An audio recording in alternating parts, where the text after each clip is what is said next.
Таны сонсох суваг өгүүлж байна. 13 дугаар хэсэг. Гуйлгачин. Өдөш орой боллоо.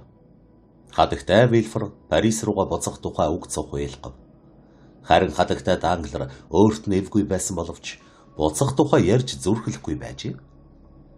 Тэгээд Вильфор эхнэрийнхээ хүсэлтээр хамгийн түрүүнд явах тохиогов. Вильфор эхнэрийг хадагтай Данглерт үйлчилж болох боломж олгох гэж өөрийнхөө тэргэнд түүнийг хамт суухыг уриалав. Кавалкантитай ихэд ажил хэргийн яриа дэлгэд суусан Данглер болж байгаа явдлыг анзаарсангүй. Монте-Кристо хадагтай Вильфороос шилдэ шингэнийг нь гуйнгаа эрхэм Вильфор хадагтай Данглерт төхөж очихыг ажиглан харав. Гүн түүний байдлыг ойлгох тул хэдийгээр Вильфор хадагтай Данглерт өөрт нь ч арай гэж дуулдах төдий аяархан хэлсэн боловч чухам юуны тухай хэлснийг нь тааварлажээ. Монте-Кристо гүн Морл, Дебре, Шаториано бас хоёр хадагтайг Вильфорын сүих тэргэнд сууж явхад ямар ч саад болсонгүй. Кавалканти Данглерын сэтгэлд улам таашаагдсан тул түүнийг өөрийнхөө сүих тэргэнд сууж явахыг урьжээ. Андре Кавалкантийн тухайд гэвэл өөрийг нь үүдний дэргэд хүлээж байгаа том бормоор хөлссөн тэрэгний зүг яв. Хэтэрхий дэгжин хөтөж үлмий дээрээ зогсож морины хазаараас барьж байваа. Хоол идэж байх үед Андре баг ирлээ. Тэр ухаалаг хүн байсан учраас ийм баян нөлөөтэй хүмүүсийн дунд ямар нэг илүү дутуу юм ярьчихгүй гэж өөрийн ирэхгүй болгоомжилжээ. Түүнээс гадна түүний дүрлэгэр нүд нь вангийн прокурор дээр түгшүүртэй янзаар тусна. Хэтэрхий ёсорхог шууж ба түүний нилээд хулчгар байрын хүүг Данглер зэрвэсгэн хараад энэ бүхнийг Монте-Кристогийн найрсаг байдалтай зэрэг зүүлэн үзэж үе залгамжлагч Ига дээдсийн хүрээлэнгийн хүмүүжлэр төгс хүмүүжүүлэхийн тулд Парис хотод хүрэлцэн ирсэн учиргүй баян хүнтэй учирчээ гэж боджээ. Тийм учраас Данглер түүний чигчийн хуруунд гялалцсан байгаа том дорж боломж чулууг хэлж барахгүй багтан харж байв.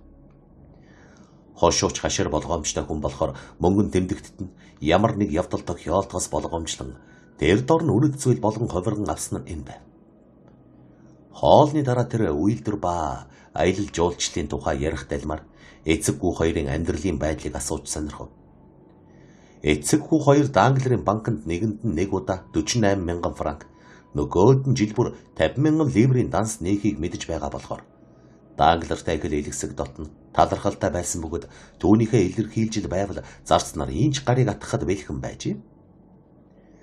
Данглер тэднийг тоомцорлон үзэж тэр бүхэл хүндэтгэх болсонд бас нэг учир бий. Юу ч үл гайхах Горацийн зарчимд үнэнч хошууч шилдэг сайн нүдэн загсыг аль нуураас барьдгийг хэлснээр юм мэддгээ харуулж чадчихэ. Дараа нь загснаас өөрт ногдсон хувийг дуугүй сууж байгаад идэж өрхөв. Энэ байдлыг Данглер хараад энэ бол тэдний ердийн хэрэг. Эдлав өөрийн лүгтэй гүн Фузаро нуураас нүдэн загас ижил мөрнөөс хилэн авчирдаг аргаар Швейцараас захиж авчирсан хулд Британаас авчруулсан авраг хавчаар хооллож суудаг байх гэдэг дүгнэлт хийжээ.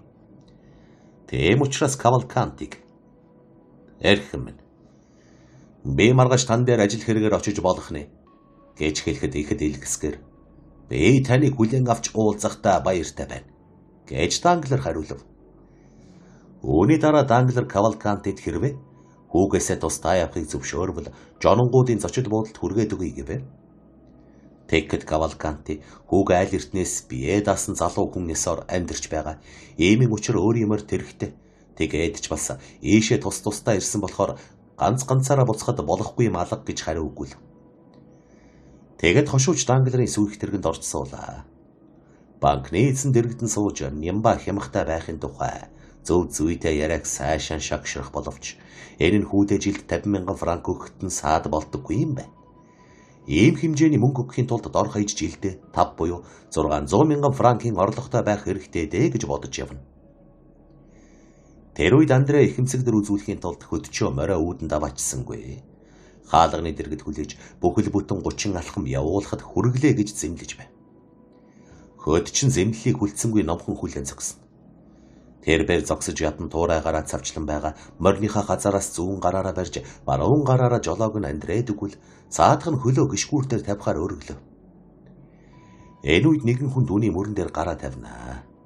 Тэг Данглер Монт Кристо хоёрын аль нэгэн түүнд ямар нэг юм хэлэх гэж бодож байснаа гэнэт санаад ирж байгаа байх гэж бодоод эргэн харав.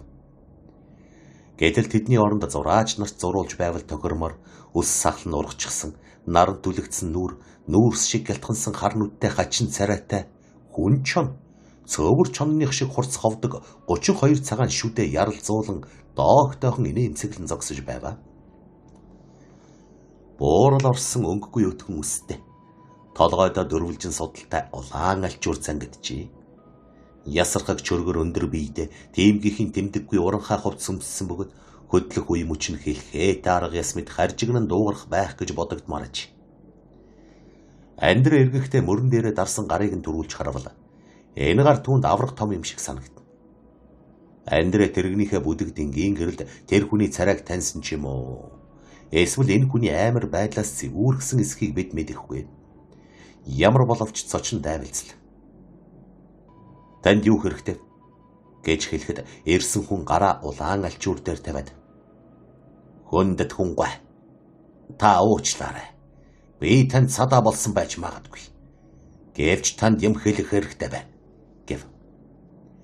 Тэгэхэд тэнүүлж шалгаахаас эзнээ зайлуулах гэж хөтчинэ. Шөнийн цагаар хишиг гуйдаггүй юм гэж хэлв. Хөөрхий хүмүн. Би юм гуйх гээгүй. Гэд үл таних хүн ёжилсан байртай нэмсэглэх нь нэг л амар тул зарц өөрийн ирэхгүй ухрав. Таны эзэн 2-7 хоногийн өмнө надад даалгавар өгсөн учраас түүнд 2хан үг хэлэх гэсэн юм.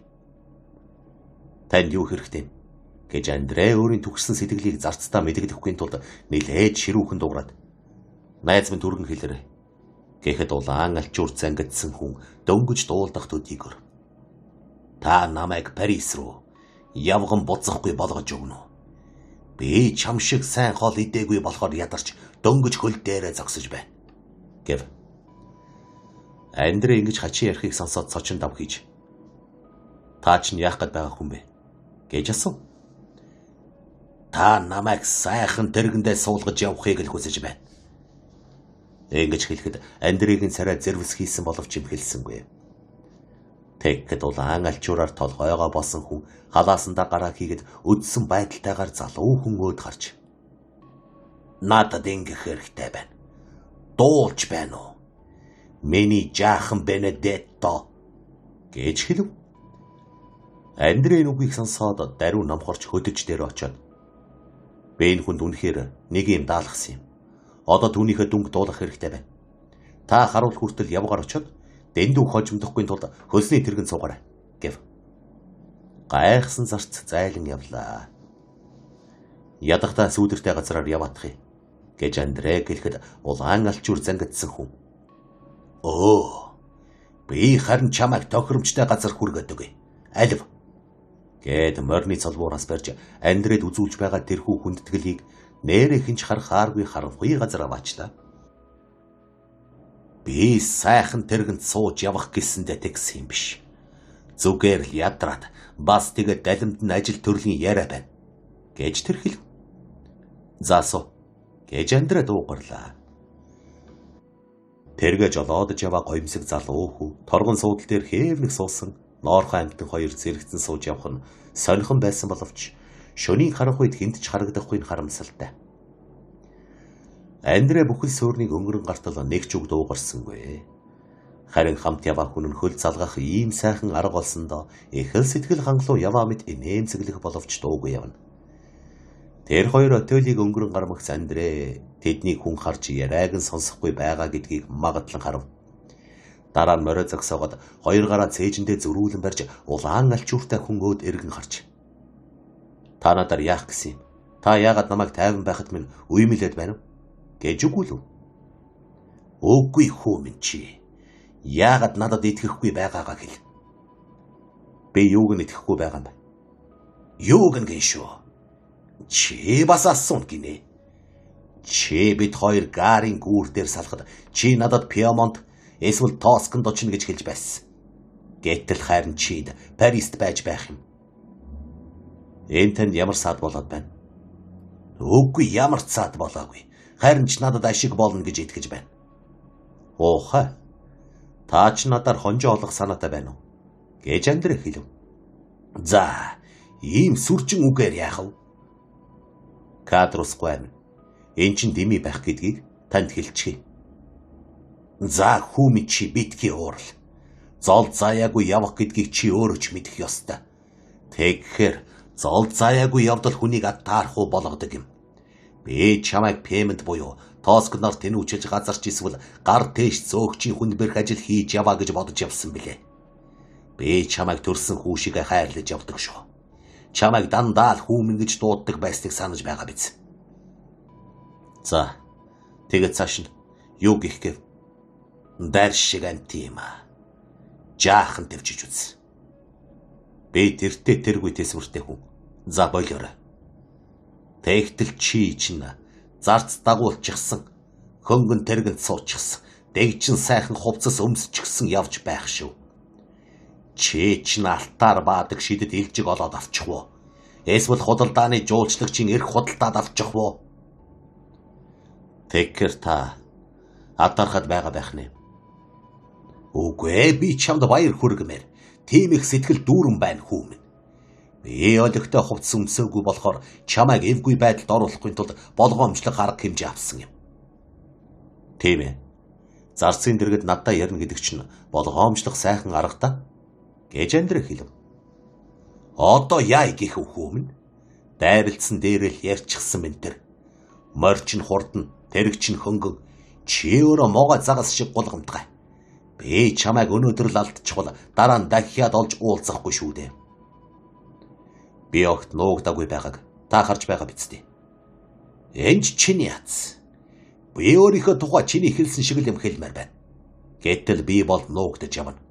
Тэгээд бас чамайг намайг танихгүй байх вэ гэж айж байла. Харин чи намайг таньчихлаа гэж ёжтойхон хэлээд.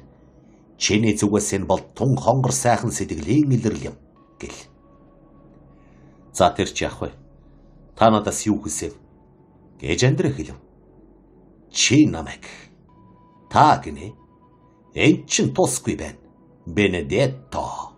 Би чиний хуучин найз нөхөр биш билүү? Мэдэрээ. Би илүү шаардлагатай болж болох юм шүү. Энэ сүрдүүлэг нь Андрегийн хилэнг намтгаад бууж өгөх хэрэгтэй болсноо мэдэрвэ. Тэгээд дахин морой хатруул. Кадрус. Чи надтай ингэж харьцах чинь сайн хэрэг биш дээ. Чи өөрөө л бид хоёр хуучин нөхөр. Чи Марсел хүн. Би гэж хэлэхэд Кадрус. Чи одоо хэн болохоо мэдэж гин үү? Гэж асуув. Үгүй. Гэсэн ч би Корст үссэн хүн. Чи хөгшин болохоор зөрүүд. Би залуу болохоор чи гээрээ. Чи бид хоёр BB-с үрдүүлж айлгах гэж оролдвол муу хэрэг. Бид бүх зүйлийг найрсгаар шийдэх хэрэгтэй. Надад хувь заяа нэмцэглэж чамд хуучин хിവэрэ бүдэлгүй байгаад би ямар буруутай юм. Үнэндээ чиний аз дайрсан байх нэ. Энэ хөдөж хөнгөн тэрэг хувцсыг хөлсөөр авсан биш байх нэ. Тэгвэл бүрдсэн. Гэж Кадрус хэлэхэд нүд нь хомхойрон гялалзаж байв. Чи өөрөө эхэлж надтай ярьсан хойно сайн мэдэж байгаа байлгүй гэж хэлээд Андре улам сэтгэл нь хөдөлж. Хэрвээ намайг толгой дээрээ чинийх шиг улаан алчуур зангидж мөрөндөө хэртэй цамц нөмрөж хөлдөө цоорхоо шаахаа өмсөж явбал чи лав намайг танихгүй байсан байх гэл. За хүмүн. Чи намайг хэр зэрэг жигшин үзэж байгаагаа харж гин үү? Муу хэрэг дээ. Одоо би чамайг олсон болохоор ямар ч сайн цэмбэн хувцас өмсгөд юу ч саад болохгүй. Би чиний сайн санаатайг мэдэн шүү дээ. Хэрвээ чамд хоёр хувцас байвал нэгийг нь надад өгнө. Би чамд өлсөж явхад чинь өөрийн идэх гэж байсан шүү л шошоо өгч байсан шүү дээ. Тэр ч үнэ гэж Андре хэлв. Чи тэгэхэд хоолнд мөнч сайн байсансан. Одоо ч бас тийм байна уу? Тэгэлгүй яах вэ? Гэж Андре энийг хэлв. Энэ ноёныг яаж идэж байсан чинь нүдэнд харагдах шиг болж байна. Тэр чинь ноён биш зөвхөн гүн хүн. Гүний баян юм уу? Тийм ээ. Гэсэн ч түүнээс гордох хэрэггүй. Тэр эрхэмтэй ажил хэрэг явуулахад тийм чамаргүй. За чи битгий зов. Чиний гүн хинч хөндөхгүй. Өөрөө л авч бай. Харин гээд Кадрусын урал дээр өнөөх муухай инээмцэглэл тодорч. Иймийн тулд чи төрөвчөө хоослох хэрэгтэй болно доо. Гэж хэлв. За, чамд хичнээн хэрэгтэй. Сард 100 франк л болох байх гэж бодож байна. За тэгэд тэгвэл амьдраад л байх. 100 франкаар муунч муул байх биз. Чи өөрөө мэдж байгаа шүү дээ. Гэхдээ юу гэхдээ гэж. Гэхдээ 150 франкаар бол би маш сайн тогтчихно. Маа чамд 200 өгчихье. Гэж Андрей хэлээд Кадрусын гар дээр 10 луйдер тавихад энч болно. Гэж Кадрус өгүүлв. Чи сар бүрийн эхний өдөр манай хаалгач дээр ирж бай. Өдий чинээ мөнгө авч байх болно. За тэр. Чи намайг бас доорд үзэж гарлаа шүү. Яаж тэр вэ? Чи намайг заавал зарцнаар дээр очуулах гээд байх юм. Үгүй ээ. Би зөвхөн чамтай л холбоотой байхыг хүсэж байна.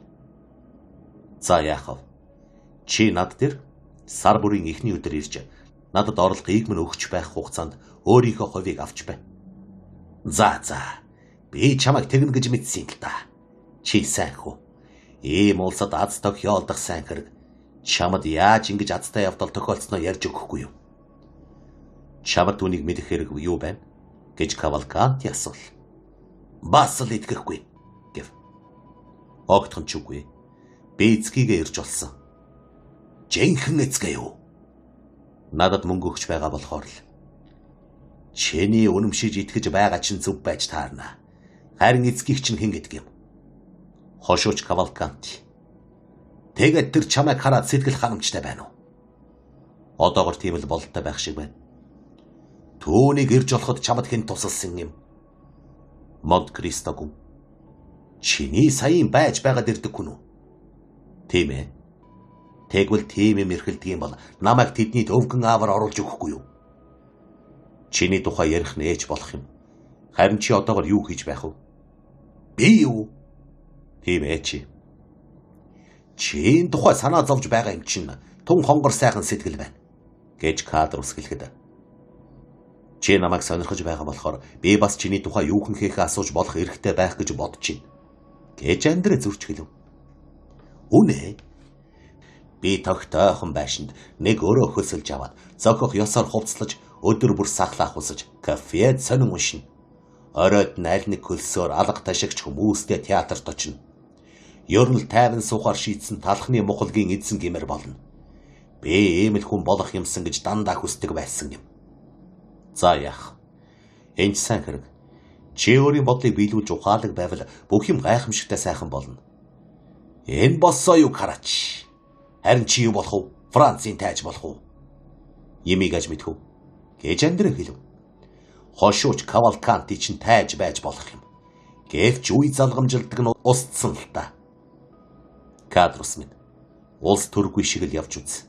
За чи хүссэн зүйл авсан. Бид хүрэх газраа хүрч ирлээ. Тийм учраас тэрэгнээс бууж далдор.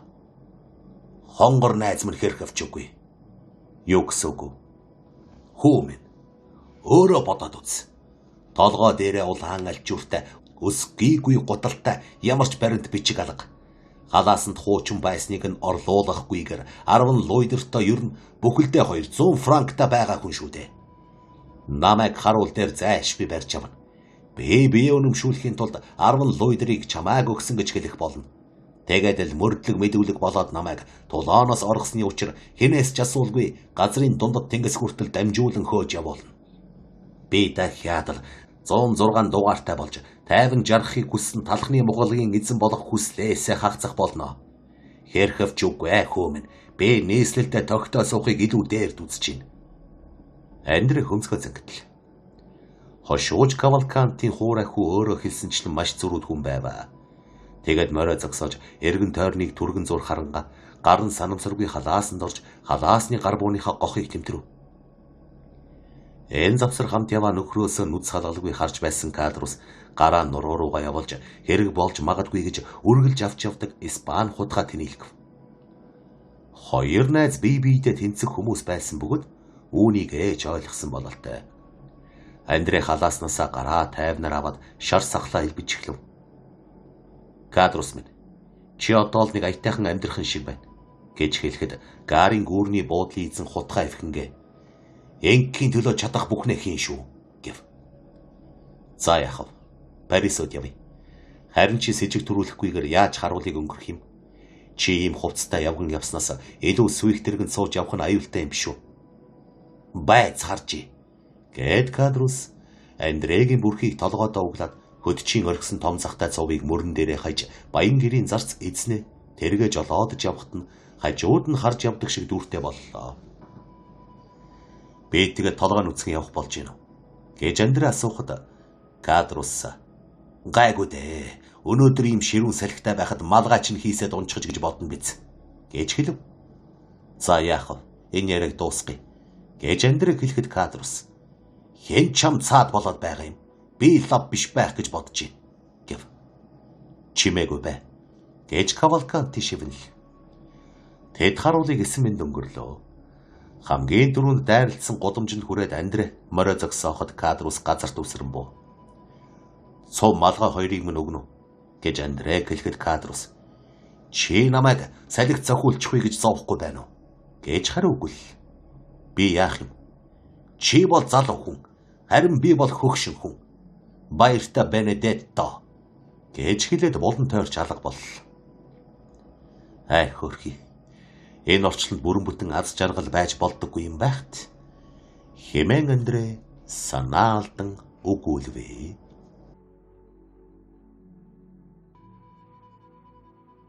Гэр бүлийн явдал. Залуу хүмүүс 15 дугаар Луигийн талбай хүрээд салж морил цэцэрлэгийн зүг Шато Рено хувьсгалын гүүрүүд дээбрэ голын эрэг даган явлаа. Морил Шато Рено хоёр одоо хүртэл танхимын эндэр дээрээс гоо сайхнаар ярдагчлан Решелигийн гудамждах театрын тайзан дээр тоглодог сайхан бичсэн жүжигүүдэд үзүүлдэгчлэн гал голомттой буцсан нь гарцаагүй. Харин дээбрэ өөр тийшээ явжээ. Залууэр Луврын хаалганд хүрээд зүүн тийш эргэж каруселийн талбайг шогшин өнгөрөөд Сен Рокийн гудамжаар явж байснаа Мишодерийн гудамж руу эргэж Вильфрийн Свихтерг түүний эхнэрийнх нь хамт Сент Онерод буулгачаад хадагтай Данглерыг герт нь буулгаж байхад нь Данглерийн үүдэнд хурч очижээ. Тэднийд бараг өөрийнх нь хүн байдаг дээбрээ төрүүлж хашаанд нь ороод зарцад нь морийнхоо цулбуурыг өгч өөрөө эргэн ирж хадагтай Данглерыг Суих тэрэгнээс буухтанд туслаад тасалгаанд оруулж өгөхөөр сугтан явлаа. Хаалга хаагдмагц хадагтай дээбрээ хоёр хашаанд хоёулахнаа хоцорлоо. Тэггэд дээбрээ хадагтаад Эрмина та яагаад байна? Гүн тэрхүү түүх чухандаа тэрхүү үлгэрийг ярихад танд яагаад эвгүй оргив гэж асуухад миний би өнөөдөр муухан байснаас тэгсэн биз. Найз минь гэж хадагтай хариуллаа. Үгүй дээ Эрмина. Би үнд чинь хизээч итгэхгүй. Харин та гүнгийн дэрэгтэй тун сайхан байдалтай байсан шүү дээ. Харин эрхэм Данглерийн лагшин төдийл тунгалахгүй байсан байх. Гэвч та түүний ямар байгааг хайхрах биш дээ. Таны сэтгэлийг нэг л хүн эвдчихэл. Юу болсноо надад хэлээч. Таныг хүн гомдооход би тэсвэрлэж чаддаггүй гэдгийг та мэдэн шүү дээ. Лусиен, та ташаарч байна. Танд хэлснээр би ийм байдлаас бас тэгээд таны ажигласанчлан танд учрыг нь хэлээд яах вэ гэж бодсон тэрхүү сэтгэл тавгүй байдлаас тэгсэн байх гэж хадагтай Данглер хэлв. Эмэгтэйчүүд өөрсдөө ч мэддэггүй байх нь олон тохиолддог тийм сэтгэл мэдрэлийн хөдөлгөөн учирсан буюу эсвэл дээбрийг нь тааварснаар хэнд ч хэлхийг үл хүсэх тийм ямар нэг нууц догдолд орсон нь илтэд байна. Шалтгаангүйгээр зан аашны эвгүйдэх явдлыг эмэгтэй хүний шинж чанарыг нэг гэж үзэж сурчсан дээбрээ. Түүнээс шалж шаардхаа болж энэ асуултыг дахин асууж болох аятайхан боломж гартал ч юм уу. Эсвэл өөрөө хэлхийг нь хүлээхээр шийджээ. Хадагтай ундлахын өрөөнийхөө үүдэнд итгэмжлэгдсэн шивгчин Мадмуазель Корнелто дайралт. Охин маань юу хийж чинь гэж хадагтай Данглер асуухад Мадмуазель Корнели оройн турш хичээллэж байгаад дараа нь хэвтсэн гэж хариуллаа. Тоглолтор баян хуураар нэг хүн тоглож байх шиг. Энэ бол Мадмуазель Армели тоглож байгаа нь тэр. Харин Мадмуазель Эжений хүнжилтэд орсон. Заасан. Намайг тайчхад тусалж өгнө үү гэж хадагтай Данглер хэлв. Тэд унтлахныхаа өрөөнд орлоо. Дебре өргөн буудан дээр тэрийн унахад хадагтай Данглер мадмуазель Корнелийн хамт хувцас сольдог өрөөнд орлоо. Хадагтай Данглер хаалганы цаанаас "Люсен, Эженийг өөртөөгөө ярихыг ч хүсэхгүй юм гэж гомдол гаргасан хэмээр байна уу?" гэж хэлэхэд. "Энэ талаар ганцхан би ч гомдол гаргаад байгаа юм биш шүү хадагтай минь. Саяхан Морсер хүртэл өөрийн болзоод хүүхнээс ганц ч үг дуулж чадахгүй нэ гэж танд сүйд болоод байсан шиг санагдчихэв" гэж Люсен хадагтай хав нохоотой тоглох зураа өгүүлжээ. Хадагтай хав түүнийг гэрийнхээ дотн хүн гэж түүнд эрхэлдэг аж. "Тэр ч үнэ. Харин удахгүй энэ бүхэн ховрон өөрчлөгдөж Эжений таны албаны өрөөнд хурч очих байх" гэж хадагтай Данглер өгүүлв.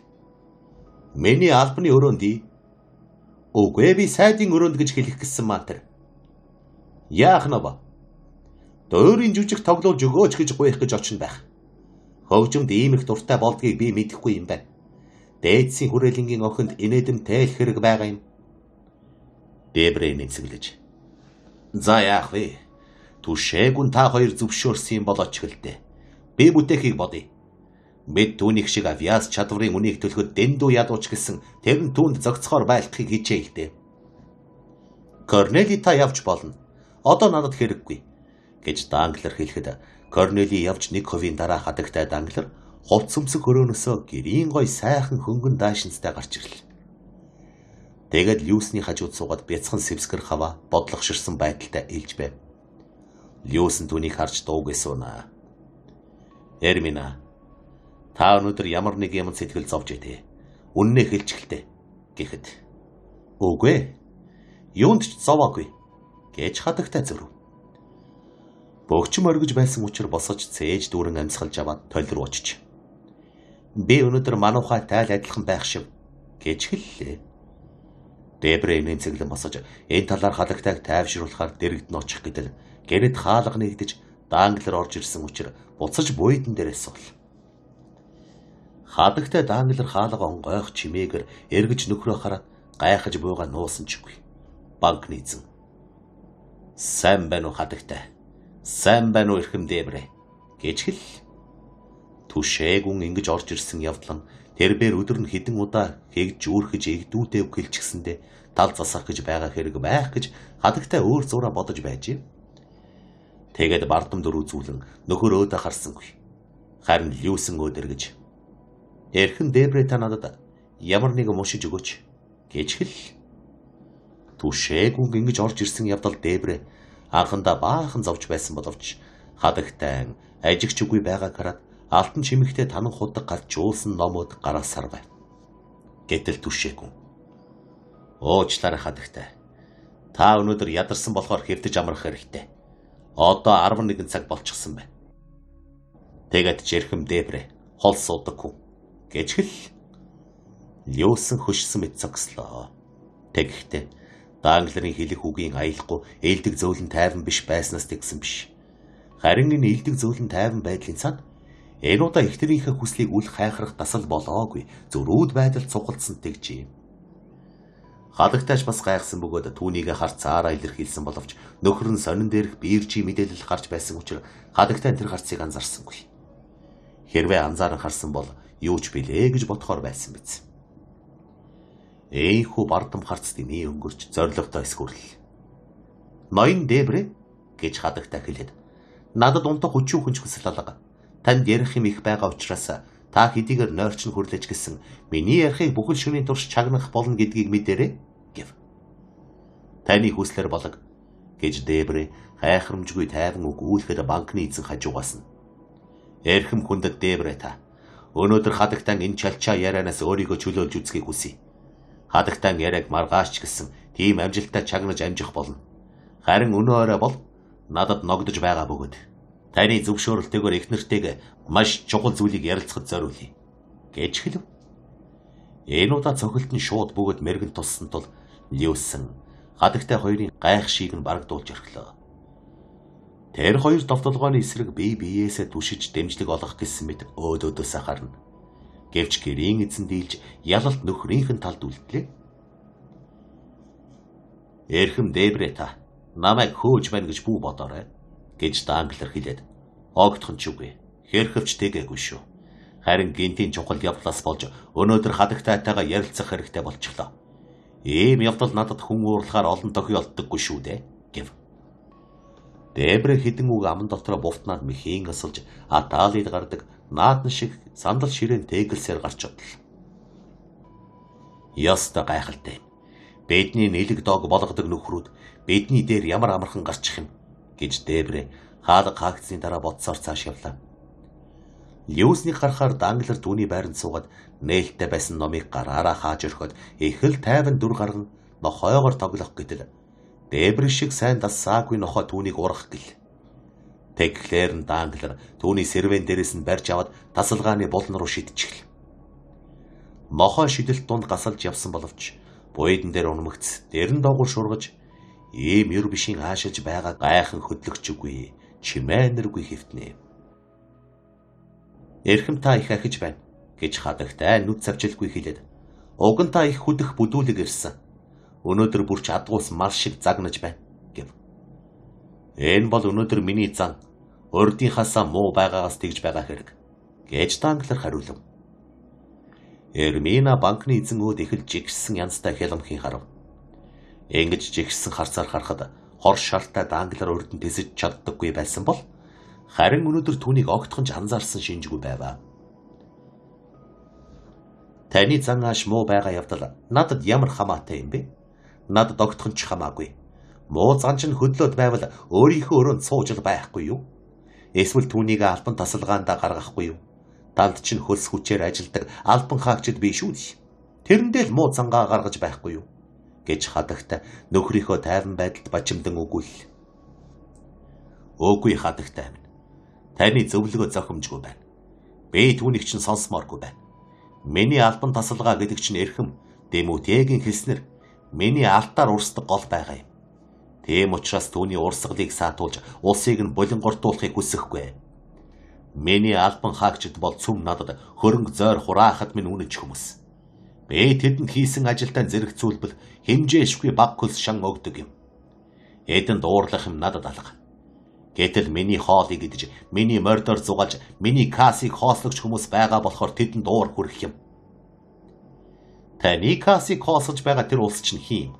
Тодорхойхон хэлхийг танаас хүсэж байна. Бүү заваа. Хэрвээ би тааварлагдахгүй ярьж байгаа бол тайлах түлхүүр нь танд удахгүй олдох болно.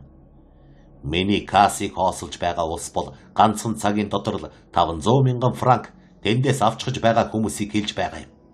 Гэж Данглер хэлв. Тэгэхэд хадагтай хоолойгоо чичирч царайгаа улааж байгааг нуух гэж хичээн байж би таны хэлж байгааг ойлгохгүй байна гэж хэлэхэд Данглер үгүй та сайн ойлгож байх ёстой. Гэвч таныг ингэж гүжөөд байвал би Испанийн зээлхэр 700 мянган франк алдснаа хэлчихье гэв. Үгүй ёроо гэж хадагтай доогдсон маягтай хэлээд та ч нүнд намайг буруутан болгож байгаа хэрэггүй гэл. Яагаад тэгж болохгүй байх вэ? Та 700 мянган франк алдахад би буруутан болох гэж юу? Юу ч л гэсэн. Би л өөрөө биш дээ. Эрхэм минь. Би таныг надтай мөнгөний тухай ярихыг үрд хоригдсон шүү. Би ийм мөнгөний тухай эцэг эхийнхээ дэргэдч түрүүчийнхээ нөхөртөө сууж байх даач ярьж сураагүй юм. Гэж хадагтай эрс зөрлөө. Тийм ээ. Түүнд чинь дуртаяа итгэж байна. Тэд нар чинь ганц улаан зоосгүй улс байсан хойндоо. Гэж Данглер хэлв. Түүнээс гадна өглөөнөөс өдөш хүртэл энд чихэнд минь чир болж байдаг мөнгөний тухай этгээд хэлтэй танилцж чадаагүй юм. Тоолч хоодол дахиад л тоолдог зооснуудын дуу сонсож чаддаггүй юм а. Тэгээд чирнэ. Таны дууг л гихгүй бол түүнээс муухай дуу гэж юу байж болохыг мэдэхгүй байна. Үгүй юу. Хачин хэрэг байна да. Би таныг миний мөнгө янчааны хэрэг явдлыг их л сонирхдаг гэж боддог юм. Гэж Данглер хэлв. Би юу? Ямар тэнэг юм бэ? Хэн тань тэгж хэлв? Та өөрөө. Болто. Тэгэлгүй яах вэ? Хизээ тэгсэн бол дуулбал сонирн байна. Одоохон хэлээд өгч болно. 2 дугаар сард та надад гайдын зээлхийн тухай эхэлж үг дуугарсан шүү дээ. Та Гаврын усан буудалд онгоц ирж хойшлуулсан гэж тооцож байсан өрийг төлөх болсон тухай мэдээ авчирсан мэт зүүдэллээ гэсэн. Таны зүүд мэргэн гэж би сандаг байсан болохоор бүхэл олдож болох гайтын зээлхийг цөмийг нь сэм худалдаж авахыг тушаасан юм. Тэгээд 400,000 франк хожсон. Үүний 100,000-ыг нь танд тоо ёсоор шилжүүлэн өгсөн. Та түүнийг өөрийн дураар зарцуулсан. Би үүнд тань оролцоогүй. 3 дугаар сард төмөр замд газар түрээслэн олгох тухай яриад игцэн. Энд адилхан баталгаа өгсөн 3 нэгдэл өрсөлдсөн байсан. Тэгэхэд та өмнөдийн гэгддэг ногдол илүүтэй шиг бодогдоод байна гэж хэлж байсан билээ. Миний мөнгө төгрөгийн явдал танд хамаагүй гэж та батлан хэлэх боловч таны дотоод сэтгэхгүй чинь. Зарим асуудалд сонорч юм шиг надад санагддаг юм. Тэгээд би өмнөдийн нэгдлийн хувь нийлүүлсэн тэмдэгтийн 3-2-ыг өөртөө авсан. Тэднийг үнэхээр таны хэлснээр дийлж гарсан. Тэгээд таны урьдчилан харснаар хувь нийлүүлсэн тэмдэгтийн үн 3 дахин өсөж би түүнээс 1 саяыг хожсны 250,000-ыг таны халаасны мөнгө болгож өгсөн. Харин та 250,000 франкийг юунд зарцуулсан бэ?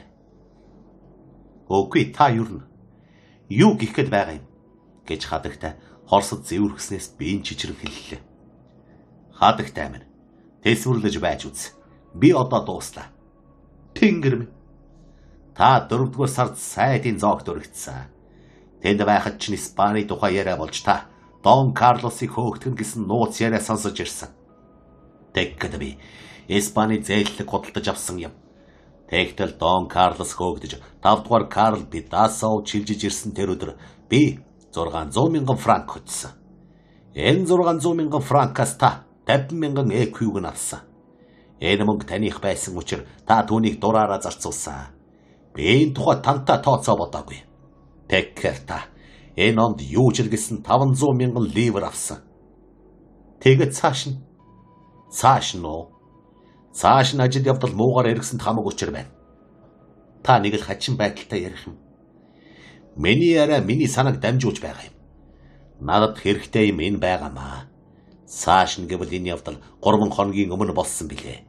Та 3 хоногийн өмнө улс төрийн бодлогын тухай Дебретэй ярилцахад Дон Карлос Испанд эргэж ирсэн юм шиг санагдлаа гэж хэлсэн. Тэгэхээр чинь би өөрийнхөө авсан зээлхийг худалдахаар шийдсэн. Энэ шин сонир мэдээ бүхэнд даргаж хүмүүс сандарч эхлэхэд би зээлгүүдээ зарах биш зүгээр тарааж өгсөн байсан. Гэтэл маргааш нөгөө мэдээ худал болж би тэр худлаа мэдээнээс 700,000 франк алдсан шүү дээ. Тэгэд яагаад вэ? Би танд хожооныхоо 4.1%-ийг өгдөг байсан учраас та одоо миний алдсан мөнгөний 4.1%-ийг буцааж өгөх ёстой биш үү? 700,000 франкийн 4.1% нь 175,000 франк байна. Та ёстой дими юм ярьж байна. Энэ явдалд та Дебригийн нэрийг холбогдуулж байгаагийн учрыг үнэндээ ойлгохгүй байна. Яагаад гэвэл хэрвээ танд 175,000 франк байхгүй бол найз нөхдөөсөө аваад өгнө биз. Таны найз нөхөр бол Дебрэ шүү дээ. Ямар булаа юм бэ? Гэж хадагтай дуултал. Хадагтай минь. Ширүүн дөрөн ярилгүй, загнаж зүгэлгүй ярьж үзээрэй. Тэгэхгүй бол би таны өгсөн 500,000 ливрийг Дебрэ тоолонго тоглоод хожигдсон ч гарцгүй мөнгө олж байдаг шидэд хайрцагтай болсондоо баярлаг. Биднийг шоолон инээж байгаад эндээс харж байна гэдгээ хэлэх хэрэгтэй болох нь бай шүү. Хадагтай тэсвэрлэж чадхаа боллоо. Бузар амтэн гэж хүүхэн дуултаад өнөөдөр намайг зэмлэх гэж зүрхэлсэн тэр зүйлээ урд нь мдээгүй байсан гэж зүрхлэлтэй гэв. Би мэдсэн ч гэж хэлэхгүй. Мэдээгүй ч гэж хэлэхгүй. Та надад эхнэр би танд нөхөр байхаа болсон. 4 жилийн туршдах миний байдлыг бодоод үзэлтэй. Их зүв байсан. Та бид хоёрын холбоо тасархаас өмнөхөн та Италийн театрт их амжилттай тоглож байсан. Нэрд дуучинтай хамт хөгжмийн хичээл хийж. Би Лондонд тэгж их алдарсан бүжигчнэр бүжиг заалгад сурахаар шийдэж билээ. Хоёр биенийхээ өмнөөс би 100,000 франк төлсөн. Гэр бүлийн амьдралд эв зүй хэрэгтэй байсан учраас би юу ч хэлдэггүй юм. Эхнэр нөхөр хоёр хөгжим бүжгийг үндэстэйхэн суралцахад 100,000 франк зарцуулах нь тийм ч үнэтэй хэрэг биш. Одолгүй та хөгжмөдөө дургүй хүрч, сайдын нарийн бичгийн даргын удирдлагын дор дипломатын уран чадварт суралцах хүсэлтэй болсон билээ. Бэдэг танд түүнийг судлах боломж олгосон шүү дээ. Та өөрөө өөрийнхөө хичээлийн хөлсийг төлчихдөг болохоор энэ ажилд би хамаагүй байсан. Гэтэл одоо та миний касс руу орж таны хичээл надад сард 700,000 франкийн үнэтэй болж болох боллоо. Хадагтай минь. Зогсолгүй болохгүй. Цааш тэгж үргэлжиж болохгүй. Эсвэл дипломат танд хөлсгүй хичээл цаг. Би яхав төвчж үзье. Эсвэл түүний хөл миний гэрт бүү орж ирэг. Ойлгов уу хадагтай минь? Эрхэм минь. Энд дэндэж байна гэж хадагтай амьс гаадан өгүүлээд бузар хэрэг. Та бүхэд ёс журмаас хэтэрч байна гэв. Надаас хоцрохгүй байгааг тань би хараад их л сэтгэл харамжтай байна. Та эхнэр нөхрөө дуурайдаг гэсэн сургаалыг сайн дураараа биелүүлж байна гэж Данглер хэлв. Та намайг доромжилж байна. Таны хэлдэг үнэ. Үүнийг орхио тайван ярьцгаая. Таныг сайн сайхан байлгахтай холбогдохоос өөр хэрэгт чинь оролцдоггүй. Тэгэхээр таач бас намайг дөөрөх хэрэгтэй. Миний хөрөнгө танд хамаагүй гэж та хэлсэн. Тэгвэл их сайн хэрэг. Та өөрийнхөө хөрөнгийг л захирч бай. Минийхийг бүү арвжуул, бүү хоосруулж үз. Тэр явдалд хорт ажиллагаа байсан байж болох юм. Сайд намайг сөрөг намд байдаг болохоор хилэгнэж, тэр алдарт минь хордож, намайг хоосруулахаар Дебрэтэй ховигдсан байж болох юм аа. Энэ чинь үнний ховтой юм шиг. Яг л тийм биз. Цахилгаан утасны хуурамч мэдээ байдгийг би лав дуулаагүй юм байна. Энэ бол бололцоогүй буюу бараг л боломжгүй хэрэг. Сүүлчийн 2 утасны хорооны хүм бусдаасаа огт өөр мэдээ дамжуулсан байдаг. Бодвол надад зориулж санаатаагаар хийсэн гэж болмоор байна. Тэр түшмэлийг хөөж зайлуулах, түүгээрч барахгүй шийтгэх гэж байсныг та мэдсэн шүү дээ гэж хадагтай нилээд намуухнаар хэлээд түүнийг баримтлах тушаал өгсөн боловч өнөөх түшмэл алга болчихсон байсан гинлээ. Түүнийг зугтаж алга болсныг бодвол тэр хүн эсвэл солиотой, эсвэл гэмтэн хүн байсан биз. Үгүй тэр бол алдаал байсан юм гэв. Тийм ээ. Энэ алдаагч нь дуулаад тэнгуү шоолон инээлдэж, сайд нойргүй хонож, улсын эрхэм нарийн бичгийн дарга нарт цаас бузарлаж хохироход харин надад 700,000 франкийн хохирол учруулж байна. Үгүй энэ явдал. Дебрэгээс гараад байгаа юм бол та үүнийгээ Дебрэд өөрт нь хэлэхгүй яасан юм. Та эр хүнийг зэмлчихэд хариуг нь яагаад эмэгтэй хүнээс асуугаад байгаа юм гэж Эрмина гэрэл хэлв. Би тэр Дебрэг чинь мэдэх юм гэж юу? Би түүнтэй танилцах гэж хүсэх юм гэж юу? Би чухамхүү түүнийг тэдгээр зөвлөгөөнүүдийг өгдөг гэж мэдэх ёстой юм гэж юу? Би бирч дээр тоглож байна гэж юу? Энэ бүхэн танд хамаарагдахаас биш, надад хамаагүй гэж Данглер хэлв. Үгүй танд ашигтай бол. Эмэгтэйчүүд гэдэг ямар тэнэг улс вэ? Бүх Парис даяар ярьж хаагүй дурлалын нэг ч юм уу.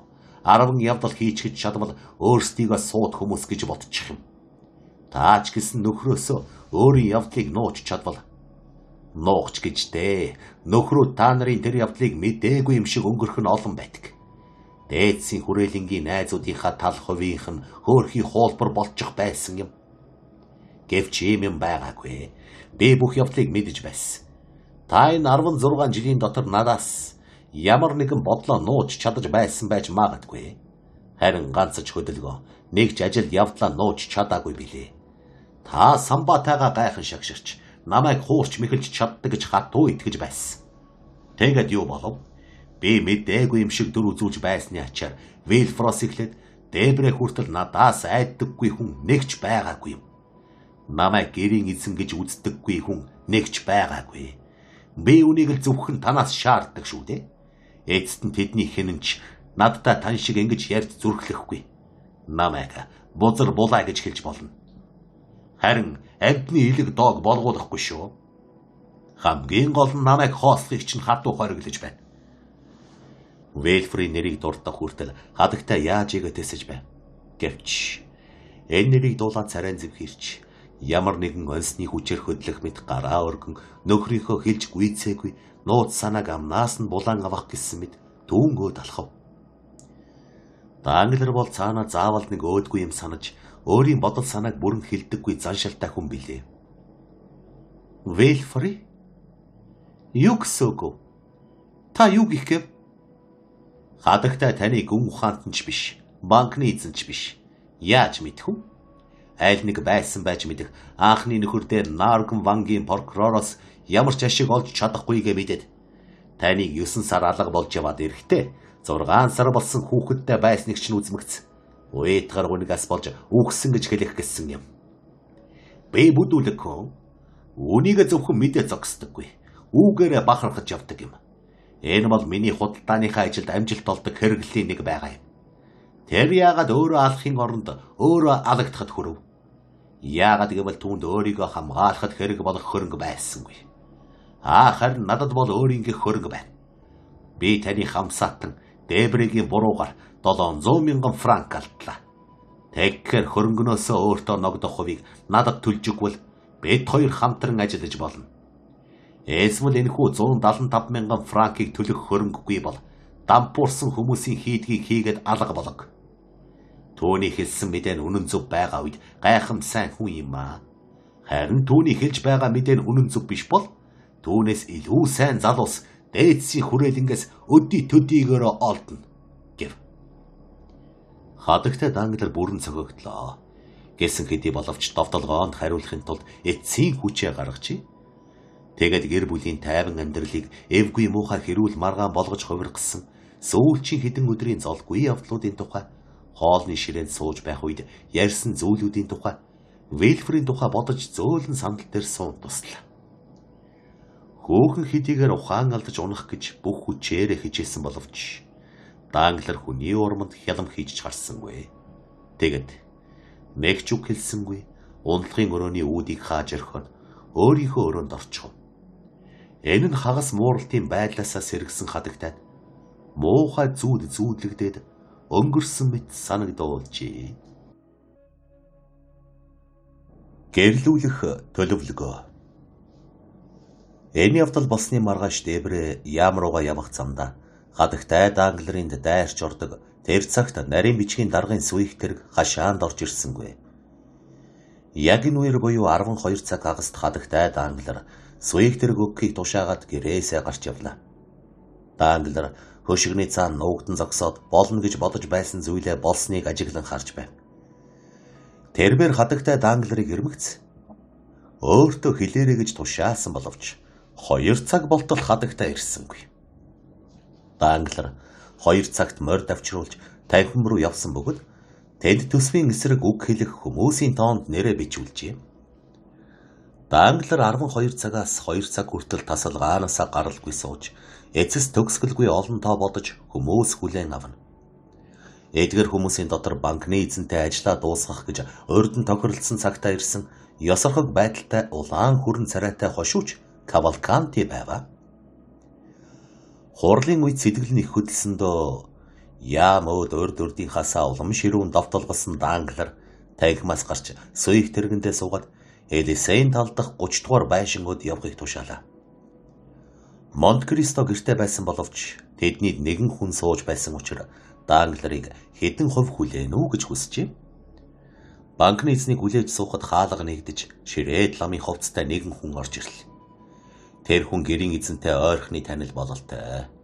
Данглер шиг хүлээсэнгүй. Түүнтэй мэдлчгээд шууд дотор талын тасалгаа руу орж алга болов. Өндөр доор нь шахам өнөөх ламын орсон хаалга онгож Монт Кристо гарч ирлээ. Хүндэт түшээгүн танаас уучлахыг хүсье. Миний сайн нөхдийн нэгэн болох Лам Бозоны тун саяхан Парист гүрч иржээ. Тэр үүгээр өнгөрснийг таалав харсан байх. Бид хоёр уулзаагүй утсан болохоор уулзсанд ороо түүнийг орхин гарч зүрхэлсэнгүй. Та миний энэ учрыг ойлгож хүлээл гэснийг минь уучлах биз гэж хүн хэлэхэд Данглер. Энэ бол зүйн хэрэг. Би цагаа олж ирсэнгүй тул одоо явъя гэв. Тэгэж болохгүй. Та суул та. Үгүй ээ, тэнгэр минь та ч нь яачхав? Таны царай ихэд санааширсан байдалтай байна. Та намайг бүр айлгаж орхилоо.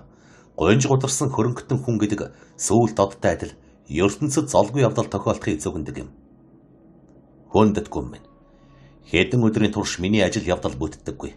Үргэлжил муу мэдээнүүд сонсдод байх боллоо. Муу хэрэгэ гэж Монт Кристо хэлээд та биеж дээр бас л хожигдоо юу гэж асуув. Үгүй ээ, би үүнийг үгүй дээр хэсэг хугацаагаар орхисон. Харин энэ удаа зүгээр л Триестэд дампуурал болов. Өө тийм үү? Та чин Жакопо Манфредийн дампуурлын тухай ярьж байна да. Яг тийм. Надтай жил бүр 8-900 франкийн харилцаатай байдаг бөгөөд огт сааталгүй. Тоо ёсоор нь ноён хүн шиг төлдөг хүн байв. Би саяын урьдчилгаа өгчихсөн юм л да. Гэтэл энэ чөтгөрийн Жакопо Манфреди төлбөрөө зогсоочихлоо. Тэглээ гэж юу? Дуулдаагүй муухай золгүй явдал боллоо. Би түүнд 600,000 ливрийн өр төлөх гойвлгын баталгаа явуулсан юм. Гэтэл тэр маань төлөгдөлгүй боцож ирлээ. Түүнээс гадна бас энэ сарын эцсээр хугацаанд дуусах Парисын төлөөлөгч нь төлөх ёстой 400,000 франкийн өрийн баталгаа надад байна. Өнөөдөр 30-ны өдөр болохоор би мөнгө авахулахаар хүн явууллаа. Гэтэл тэдний төлөөлөгч алга болчихжээ. Испани явдлыг оролцуулаад энэ сар би ёстой балраад байна.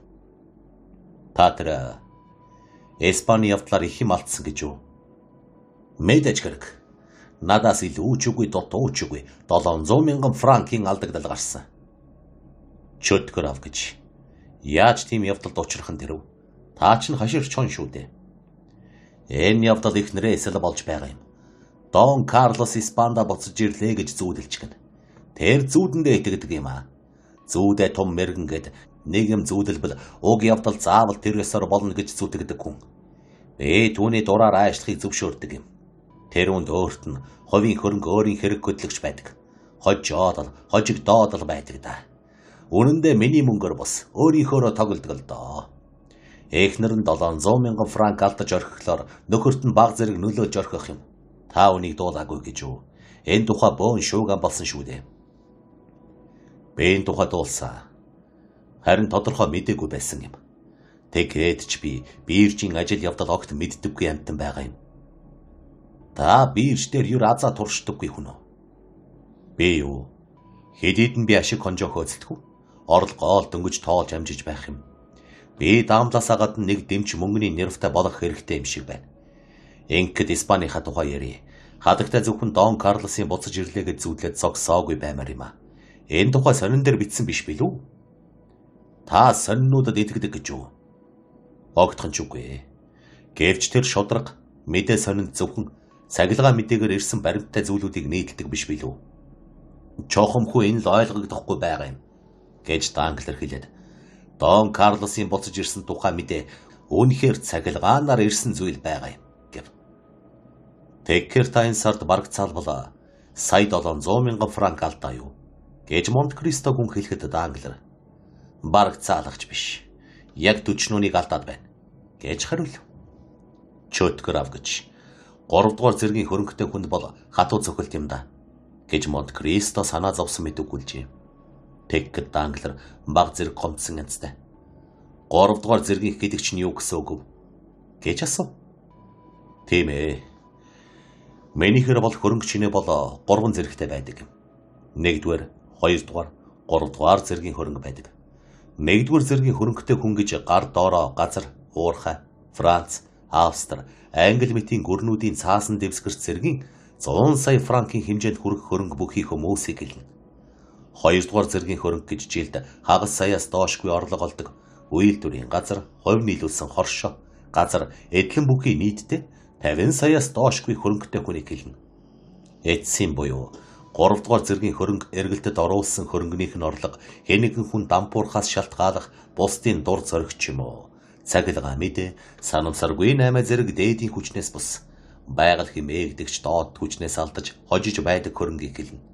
Энэ бол үндсэндээ 15-аас илүүгүй саяын хөрөнгө байна. Та бол 3-р зэрэгт нь орох хүн тийм биз?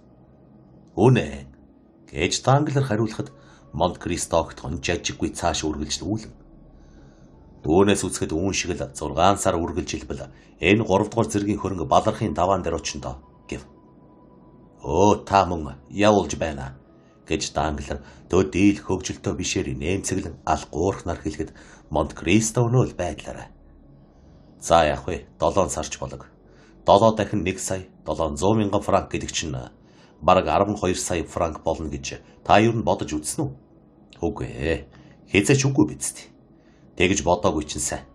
Хэрвээ тэгж бодсон бол соёлт хүнд нүүрнийх нь арьс хэрэгтэй шиг Санхүүгийн хүнд тийм чухал хэрэгтэй хөрөнгөөр тоглохгүй байсан юм.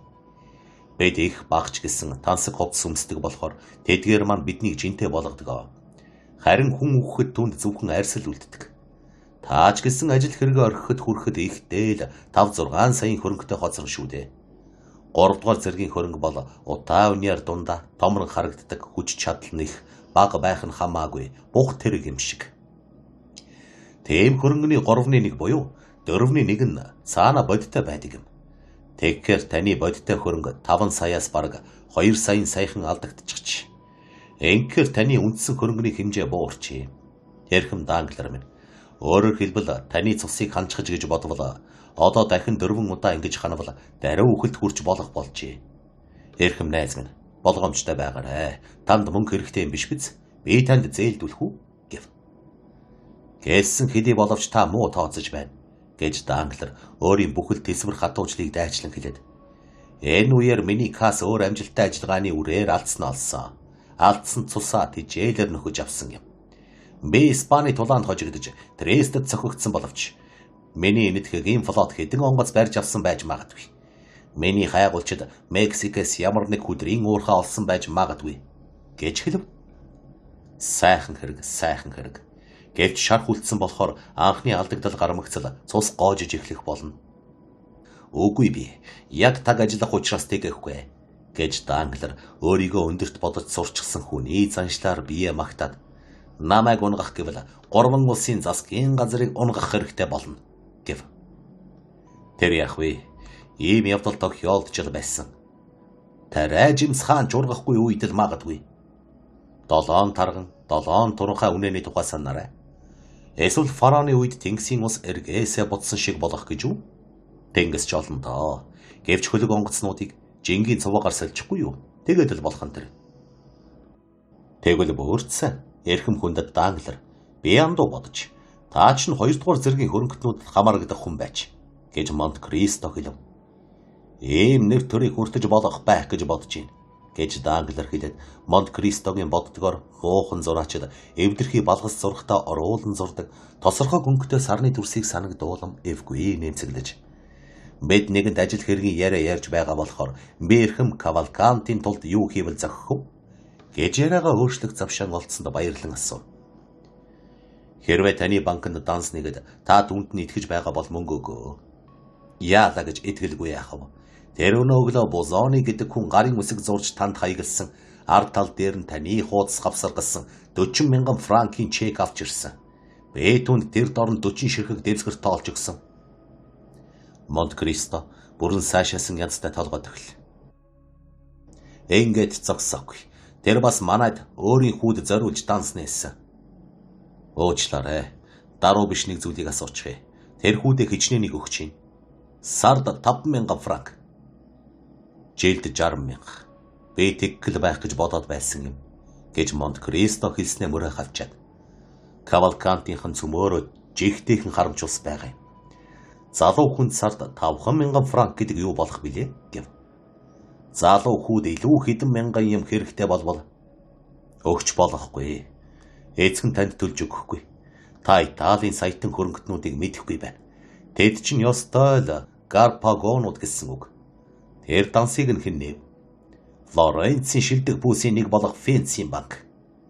Танд хохирол учирч байх гэж би л хэлж чадахгүй. Гэвч нээсэн данстай мөнгөний хэмжээнээс бүх итрээрээ. Та чинь Кавалкантид тийм ч идэгдэггүй юм уу та? Би юу? Би бол түүгээр гарын үсэг зурулаад 10 саяыг ч өгчихнө. Энэ хүний хөрөнгө миний хуваарлдгаар 2 дугаар зэрэгт орох хөрөнгө байгаа юм. Тэгэд ямар энгийн байдалтай хүн бэ? Би бол түүнийг жирийн хошуучил байна гэж хэлмээр байна. Тийм ээ, таны хэлдэг үнэн. Гаднаас нь харахад тийм ч итгэмээргүй хүн. Би түүнтэй анх уулзаад ёслолын хувцас дотроо хөгшөрчихсөн баг дарга байл гэж бодсон юм.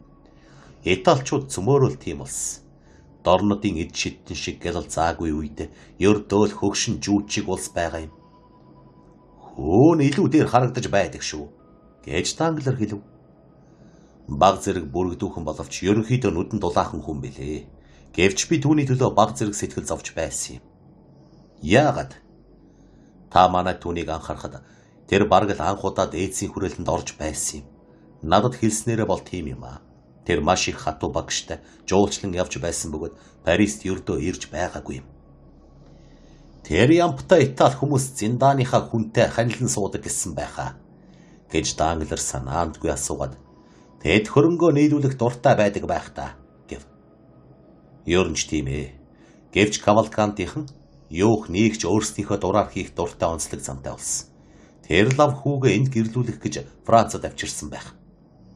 Та тэгж бодож гин үү? Бүр итгэлтэй байна. Төвний хөрөнгөний тухай юу гэж хэлэлцдгийг сонсов уу? Энэ тухай их ярьцгааж байгаамаа. Зарим нь сая хөрөнгөтэй гэлцэн. Зарим нь ганц сохор зоосч байхгүй гэж баталцгааж байдаг юм. Та юу гэж боддгоо? Энэ бол миний хувийн бодол болохоор түүнийг юмд бодох хэрэггүй. Үгүй гэлээж гисэн. Энэ Кавалкантичуда нэгэн үед айрам командалж муж захирч байсан хүмүүс. Эдгэр хууччуулд энд тэнд болсон хаан нуусныг нь үеэс үедээ зааж өгдөг сая хөрөнгө бий гэж бодож байна. Тийм учраас ч тэд цөмөөр алтны гялтгансан өнгө нүүрт нь шингээ үгэлтэй. Бүгд найрамдах улсын үеийн алтан зоос шиг хатуу шарлангүй улс байдаг юм. Тэгэхээр тэдний хиндэнч алганы чинээ газар байхгүй гэдэг бүр үнэн байх нэ гэж Данглер хэлв. Үгүй дээ, том баг байх. Би зөвхөн Лукад байдаг Кавалкантигийн шилтгэнийг үзсэн.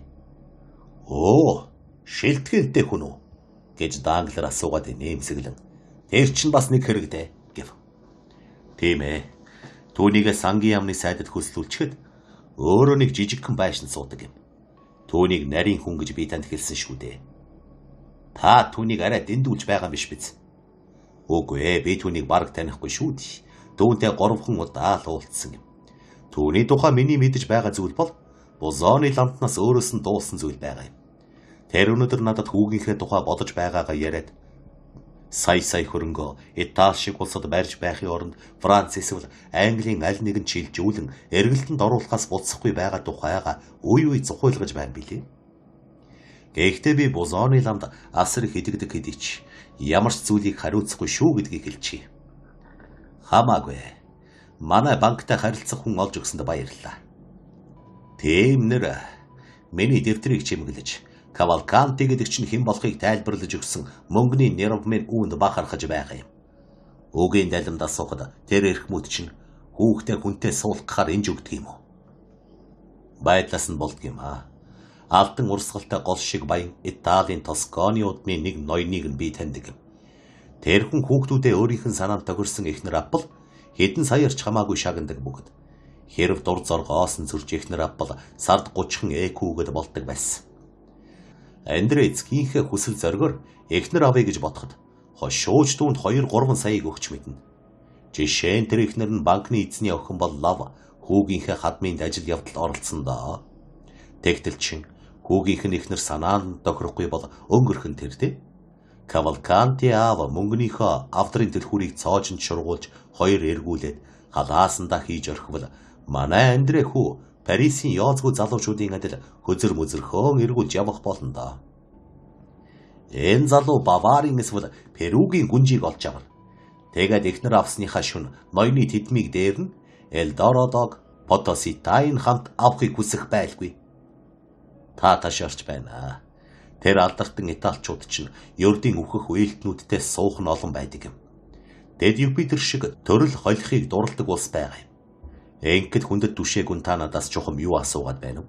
Андред эхнэр авч өгөх гээд байгаа юм биш биз? Энэ бол муугүй л 8 да. Би чинь 8 чин хүн шүү дээ гэж Данглер хэлв. Мадмуазел Данглертай суулгах гээгүй байгаа гэж найдаж. Албар хөөрхийн Андрегийн хоолойг огтлог гэж та бодоогүй биз дээ? Албари гэж хэлэнгээ Данглер мөрөө хавчиж. Тэрэнд ямар ч байсан хамаагүй л дээ гэв. Тэр таны охинтой сүй тавиагүй юм гэж үү? Морсер бид хоёр энэ гэрлэлтийн тухай ярьж байсан. Гэвч хадагтай Морсер Албар хоёр түүнийг тохиромжгүй хан гэж бодож байна гэж үү? Гэхдээ мадмуазел Данглер бейстэй Морсераас дордод байх юм алга. Мадмуазел Данглерийн инж үнэхээр муугүй байх биз. Ялангуяа цахилгаан мэдээ тэнэглэхээ зогсвол бүрч сайн гэдэгт би эргэлзэхгүй байна. Учир нь зөвхөн энжинд биш ээ. Харин далимд нь асуухад. За тэгээд Та тэр будаалган дээр Морсер түүний эцэг эхийг яагаад урайгүй юм бэ? Би түүнийг үрсэн боловч залуу ээжтэйгээ хамт Дьеп руу явах ёстой байсан. Хадагтайг тэнгисийн агаар амьсгалах хэрэгтэй гэж зөвлөсөн юм байх. Тийм би. Тэр агаар хадагтайд хэрэгтэй байх ёстой гэж Данглер инээнгээ хэлв. Яагаад тэр билээ? Яагаад гэвэл хадагтай залуудаа тэр агаараар амьсгалж байсан юм. Монте Кристо энэ ёжтой үгийг чихнийхээ хажуугаар өнгөрүүлж эхэлв. Албер хэдийгээр мадмуазел Данглер шиг баян гүч гэсэн сайхан нэртэй хүн гэдгийг зөвшөөрнө биз дээ. Тэгээд яах вэ? Миний эгч гэсэн муугүй гэж бодож байна. Мэдээж хэрэгээ. Таны нэр олон далдаршиж чимгэлэх гэсэн хэрэг мийг тань чимж байгаа юм. Хэрв зарим хуучны үлдэгдэл үлэмж бад бих учраас устгаж болдоггүй. Тэгэхээр 20 жил болсон язгууртнаас 500 жил болсон язгууртнуудыг илүүд үздэг гэдгийг та ойлгохгүй байхааргүй ухаантай хүн билээ гэж Монте Кристо гүнхэлэхэд Данглер ёж тойхон инээмсэглэхийг оролдоод чухам ийм учраас л би Андре Кавалкантиг Албер де Морсероос илүүд үзээд байгаа юм шүү дээ гэв. Гэхдээ Морсерийнхэн юугаараач Кавалкантийнхнаас дордохгүй юм шиг надад санагддаг гэж Монте Кристо хэлв. Морсерийнхэн үү? Эрхэм гүн таач нь боловсралтай хүн биш билүү гэж Данглер хэлэхэд гүн тийм байх гэж бодож юм. Тэгээд ч бас сүлднүүдийн учрыг сайн мэддэг хүн байхаа. Баг зэрэг мэднэ. Тэгвэл минийхийг харалтаа. Минийх Морсерийнхоос илүү найдвартай. Яагаад тэрв? Би хэдийгээр төрөлхийн түшээ гүн биш боловч ямар ч л гэсэн Данглер да. Тэгээд юу гэж? Харин тэр бол Морсер биш байгаа юм. Яагаад Морсер биш байх гэж? Огтхонч биш. Хараач хөөе. Намайг бол түшээгүн болгож өргөмжилсэн болохоор би яахааргүй гүн хөө. Харин тэр өөрөө өөрийгөө гүн гэж өргөмжилсэн болохоор ерөөсөө ч гүн биш. Байж боломгүй юм. Та сонсож бай. Морсер бол миний найз. Үннээр хэлбэл 30 жилийн танил хүн. Би өөрөө чухамхүү ямар байж юугаар хэлснээ сайн мэдэх учраас сүл дээрээ төдий сонирхдаггүй юм. Гэж Данглер үргэлжлүүлэн ярихад Монте Кристо энэ бол асар их дарав.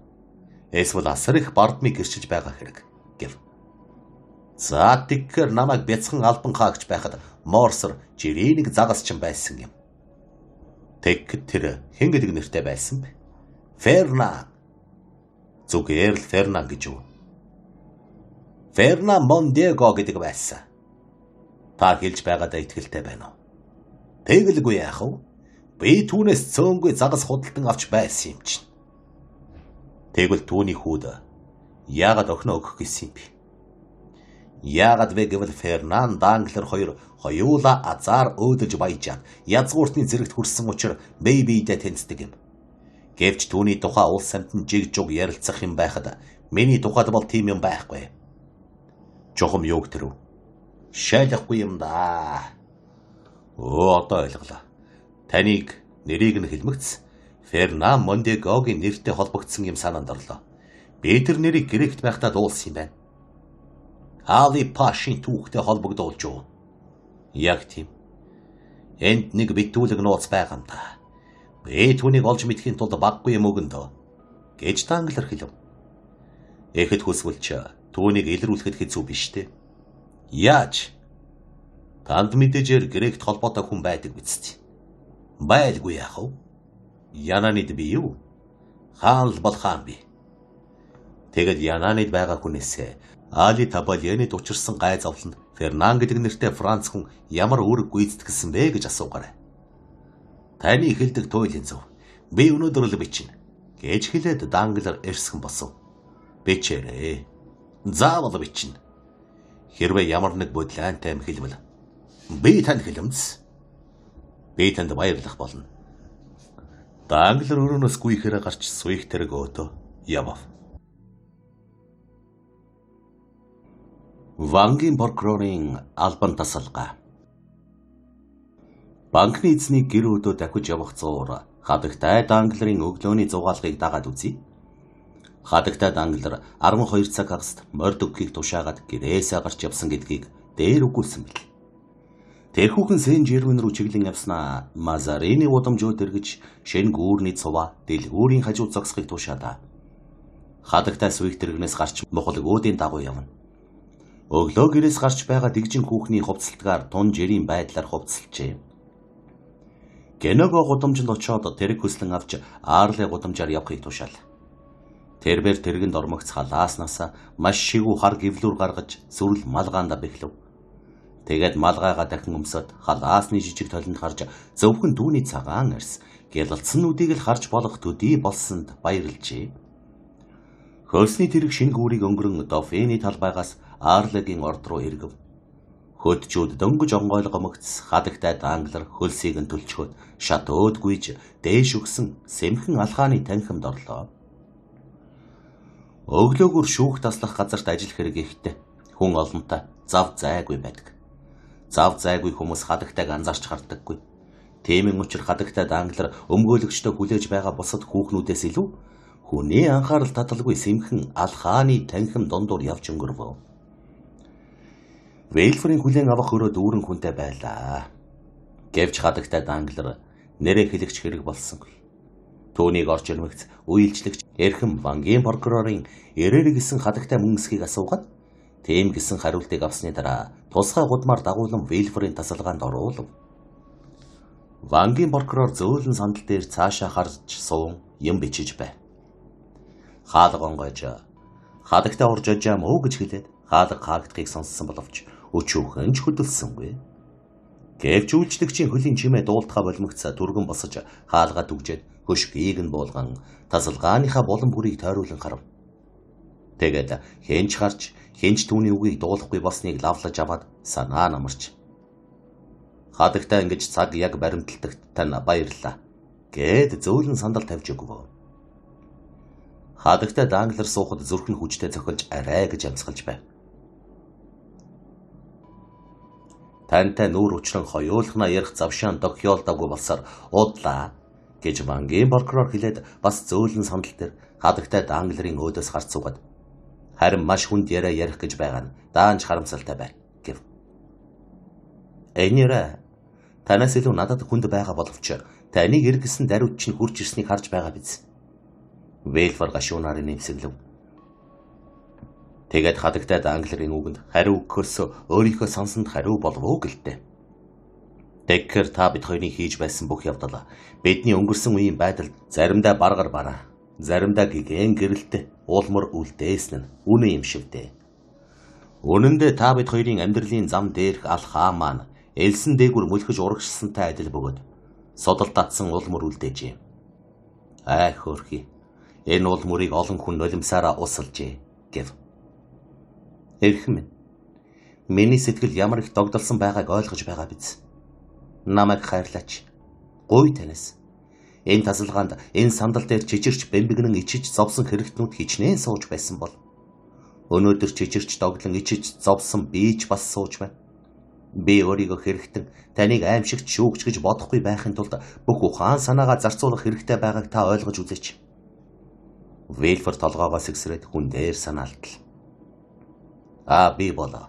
Өөрийн байрыг шүүгчийн зөөлөн сандал биш, харин яллагдагчийн сандал байх ёстой гэж бодоцсон. Хэмээн Вейлфор зурж эхлэв. Тэгэхэд хадагтай данглар гайхаж. Таних уу? Гэж асуул. Тийм ээ минийх. Та өөрийн хатуу үзлэр арай дэндүүлж байх шиг надад санагдчихэв. Гэж хадагтай данглар хэлэхэд түүний сайхан нүдэнд оч гэлалцнаа. Таны ярьж байгаа тэр уул мөрийг үлдээгээгүй. Залуу нас гэж байх уу? Бүхэл шунал тачаалын оролд бүхэл зугаа цэнгэлийн цаад талд харамсан гашуудах явдал байдаг юм. Тийм учраас л эрт урдаас аван зовлонтны өмг түшиг тулгуур болж нүгэлтэн ба нөхөртөө үнэн шударгын ёсыг алдсан эхнэрүүдийн тухай хөлгөн сударт гайхамшиг сургаалыг гаргасан билээ. Залуу насныхаа зугаа цэнгэлийг санахдаа би заримдаа нүглээ намжснараа биш ч гэсэн зовж зүдэрснээрээ тэнгэрт өршөөгдөх байх гэж санддаг юм. Танд бол айгаад байх юм юу байна? Эрэгтэйчүүл та нарыг орчин тойрон чинь дандаа зөвтгдөг. Яриа бодлон гарвал нэр сүрч нь улам ихсдэг шүү дээ. Хадагтай та намайг мэднэ. Би бол хуурмаг зангүй. Застдаг хүн биш. Юу ч илгэсэн үндэсгүйгээр бэлангачилдаггүй хүн. Хэрвээ миний царай ширүүн дөрөн байгаа бол зовлон эдэлснээс тийм болсон хэрэг. Зүрхмийн чулуу шиг болоогүйсэн бол үзэж амдсан тэр цохилтуудыг яаж давж гарах билээ? Би залуудаа ийм байгаагүй. Марсель хотын Гранкур гэдэг гудамжинд гэрлэх өдрөө тантай нэг ширээнд сууж байхдаа тийм хүн байгаагүй. Тэр цагаас хойш надад ч тэр орчин тойронд минь ч тэр их л юм өөрчлөгдөж. Бүх амьдралаа миний зам дээр дур зоргоор буюу эсвэл хүний ирэхээр санаатаа буюу санамсаргүй зогссон хэн бүхнийг бут зохиох хэрэг зарцуулж энэ саад тодгоруудыг зайлуулж байсан юм. Өчиргүй халуунаар хүссэн эмийг бусад хүмүүс мөн тийм маягаар үгүй хичгэн цөөн байдаг юм. Тэднээс хүссэн юм авах гэвэл гараас нь булаагаад үз. Олон хүмүүс тохиолдож байгаа муу явдал бол өөрийнх нь хэрэгцээнээс гардаг юм да. Сэтгэлийн хөдөлгөөн айх ичгийн үед хийж оргисон муу явдлыг эргээд харахад зайлаад гарч зөхөөргүй юм байсандаг. Бидний ажил бол зохих сандарсан үедээ олж хараагүй аргууд сүүлд нь харахад ерөөл хэлбэрхэн зүйл байдаг юм. Тэгэд би яагаад үнийг хийхгүй, түүнийг нь хийж орхиваа гэж өөрөөсөө асуухад хүрдэг. Харин хүүхнүүд та нарыг наманчлал баг дүгшүүлдэг. Яагаад гэвэл та нар өөрсдөө шийдэх нь ховор байдаг. Та нарын золгүй явдал бол баг хизээж та нараас шалтгаалдаггүй. Та нар баг шахан бусдын гэмт хэрэгт буруутан болж холбогддог. Юу ч л гэсэн би буруутай бөгөөд тэр бүхний хариуцлагыг хүлээх ёстой бол өчигдөр хатуу ширүүн шийтгэл хүлээлээ гэдгийг мань та хүлээн зөвшөөрөх ёстой гэж хадагтай англиар хэлэхэд Вильфор түүний гарыг атгаж. Золгүй хүүхэн. Шийтгэл дэндүү хатуу учир та хоёр ч удаа ухаан алдаж оочход хүрсэн. Гэвч. Юу гэвч гэж. Би танд нэг зүйлийг хэлэх ёстой. Тэр явдлаар төгсгөл болоогүй юм шүү. Яа сайн барих хэрэгтэй. Тэнгэр минь гэж айж сандарсан хадагтай англиар дуалдаад бас юу байх нь вэ гэж асуув. Та зөвхөн өнгөрсөн явдлын тухай бодож байна. Тэр явдал бараан гонигтай тухай хэлэх үг алга. Гэвч түүнээс илүү их муухай ирээдүй болно гэж бодоод үз. Эргэл зах юмгүй, аимшигтай болно. Магадгүй цусаар будагдсан хүрэнтсэн байж ч болно. Вильфорын зориг самбаг хадагтай мэдих учир ийхүү сэтгэл хөдлсөн байдлыг нь хараад хашгирах гэсэн боловч дуун зангираад гарч өгсөнгүй. Тэр өнгөрсөн аимшигт явдал яагаад цэргэн босоод ирэв? Тэр хий үзэгдэл биднийг айлгаж зэвхийрүүлэн ичээж улаалгах гэж бидний зүрхний дотроос булшны гүн доороос яаж гараад ирэв гэж Вильфор хашгирах шахам дуугарлаа. Энэ бол санамсаргүй болсон хэрэг. Санамсаргүй гинөө. Үгүй хадагтай минь. Санамсаргүй юм гэж байдаггүй юм. Хэмээн Вильфор зүрлээ. За үгүй тий. Энэ бүгд хэдийгээр гайтай боловч санамсаргүй тохиолдсон юм биш гэж үү? Монт Кристо энэ байшинг санамсаргүй худалдан аваад бас л санамсаргүйгээр газар ухахыг тушаага биз. Тэр золгүй хүүхдийг модон доороос ухаж гаргасан нь санамсаргүй тохиолдол хэрэг биш гэж үү? Хөөрхий хүүхэд минь. Би түүнийг нэг ч удаа үнсээгүй. Гэвч түүний төлөө хичнээн нулимс асгасан гэж сана. Гүн тэрхүү цэцгийн дотроос олсон нандин үлдэгдлийн тухай ярьж байхад зүрхмэн шимширч байна. Өөгүй хадагтай минь. Танд хэлэх гэж байгаа энэ зүйл бүр аимшигтай болно. Цэцгэн дотроос ямар ч юм ухаж олоогүй, хүүхэд гараагүй, уйлж унжиж гинших хэрэггүй. Харин дагжин чичрэх хэрэгтэй. Та юу хэлэх гээвэ? Гэж хадагтай англиар бүх биеийн жижигнэн асуулаа. Монт Кристо тэрхүү модон доороос хүүхдийн ясыг хайрцгийн төмөр хэсэг ийгч олох ёсгүй байсан юм. Яагаад гэвэл тэнд тэдгээрийн аль нь ч байгаагүй юм. Аль нь ч байгаагүй гинэ гэж хадагтай англиар Вангийн прокурор өөд айсандаа нүдэ бүлтгийлгэн харж асуугаад. Аль нь ч байгаагүй гинэ гэж бас өөрийн үгээр өөрийн дуугаар зайлан алга болчих гээд байгаа бодлоо тогтоон барих гэсэн мэт асуулаа. Тэгэхэд Вильфор хоёр гараараа нүрээд ирж. Үгүй гэж дуугарлаа. Тэгвэл та тэр золгүй хүүхдийг тэнд оршуулаагүй байх нь. Та юунд намайг хуурав? Хилээчтэй. Юунд тэрв? Тэндэлтэй. Гэвч та миний хэлэх үгийг сонсооч. Үүнийг минь сонсоод та намайг өрөвдөх болно. Энэ хүүхэнд дарамтыг тантай хуваалцалгүй 20 жил үүрч явна. Одоо би танд бүгдийг хэлье. Тэнгэр минь. Та намайг бүр айлгчихлаа. За хамаагүй яар би чагнаж бай. Та тэр улаан додортой өрөөнд орон дээр амьсгаадан хэвтэж. Би ч бас тань шиг амьсгаадан сандарч юу болохыг хүлээж суусан тэр золгүй шүн. Яаж өнгөрснийг санаж байгаа байх. Хүүхэд төрж амьсгалчгүй, хөдөлгөөнчгүй, дуу чимээчгүй хүүхдийг надад өгсөн. Бид түүнийг үгсэн хүүхэд гэж бодсон. Хадагтай данглар ухасхийн босох гэлтэй татвалцсан хөдлөв. Гэвч Вильфор түүнийг зогсоогоод цааш нь сонсхийг гуйсан мэт гараа илгэндээ зөрүүлэн барив. Би түүнийг үгсэн хүүхэд гэж бодсон. Тэгээд авсыг орлсон хайрцагт хийгээд цэцэрлэг рүү очиж газар ухаад яаран болсон. Дөнгөж нүхээ шороогоор болтол над руу нэг корс хүн дайрсан. Миний өмнө хүний сүйтгэнээд цахилгаан захиагадал болсон юм. Бэймэн хүн дөөрлөн өвдөж хашгирах гэтэл би дагжаад хоолоо минь боогдлоо. Би газар унаж өөрийгөө өгчихлээ гэж бодсон билээ. Намайг хагас ухаантай мөлхөөд шатанд хурж ирэхэд та бас хагас ухаантай ч гэсэн над руу бууж ирсэн. Тэр гүйшгүй их зоргийг чинь би хизээж мартахгүй. Тэр аимшигт явдлыг нуух хэрэгтэй байсан юм. Та өөрийн асаргчтай хамт гэртээ орж чадсан. Би өөрийн шархыг эрүүл тулааны шарх гэж хэлээд өнгөрсөн.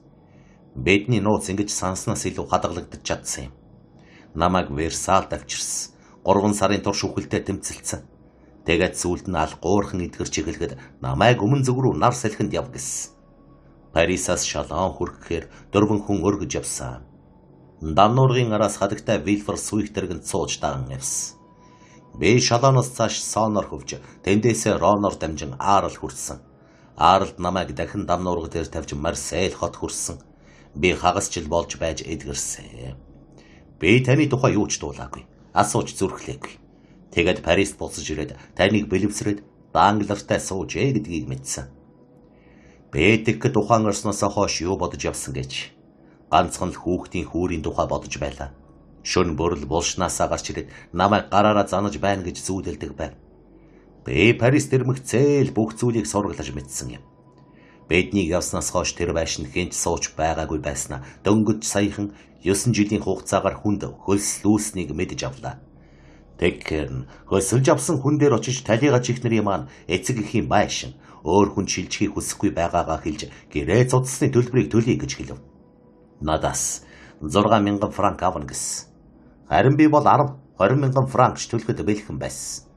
Би мөнгөтэй байсан болохоор гэрээг тэр доор нь цуцалж орхилоо. Ингэж амжуулаад отел өөд яв. Намайг тэндээс гарснаас хойш тэр байшинд хинч ороогүй байсан юм. Өдрийн 5 цаг болж байсан. Би шатаар гарч улаан тасалгаанд ороод шүн болохыг хүлээл.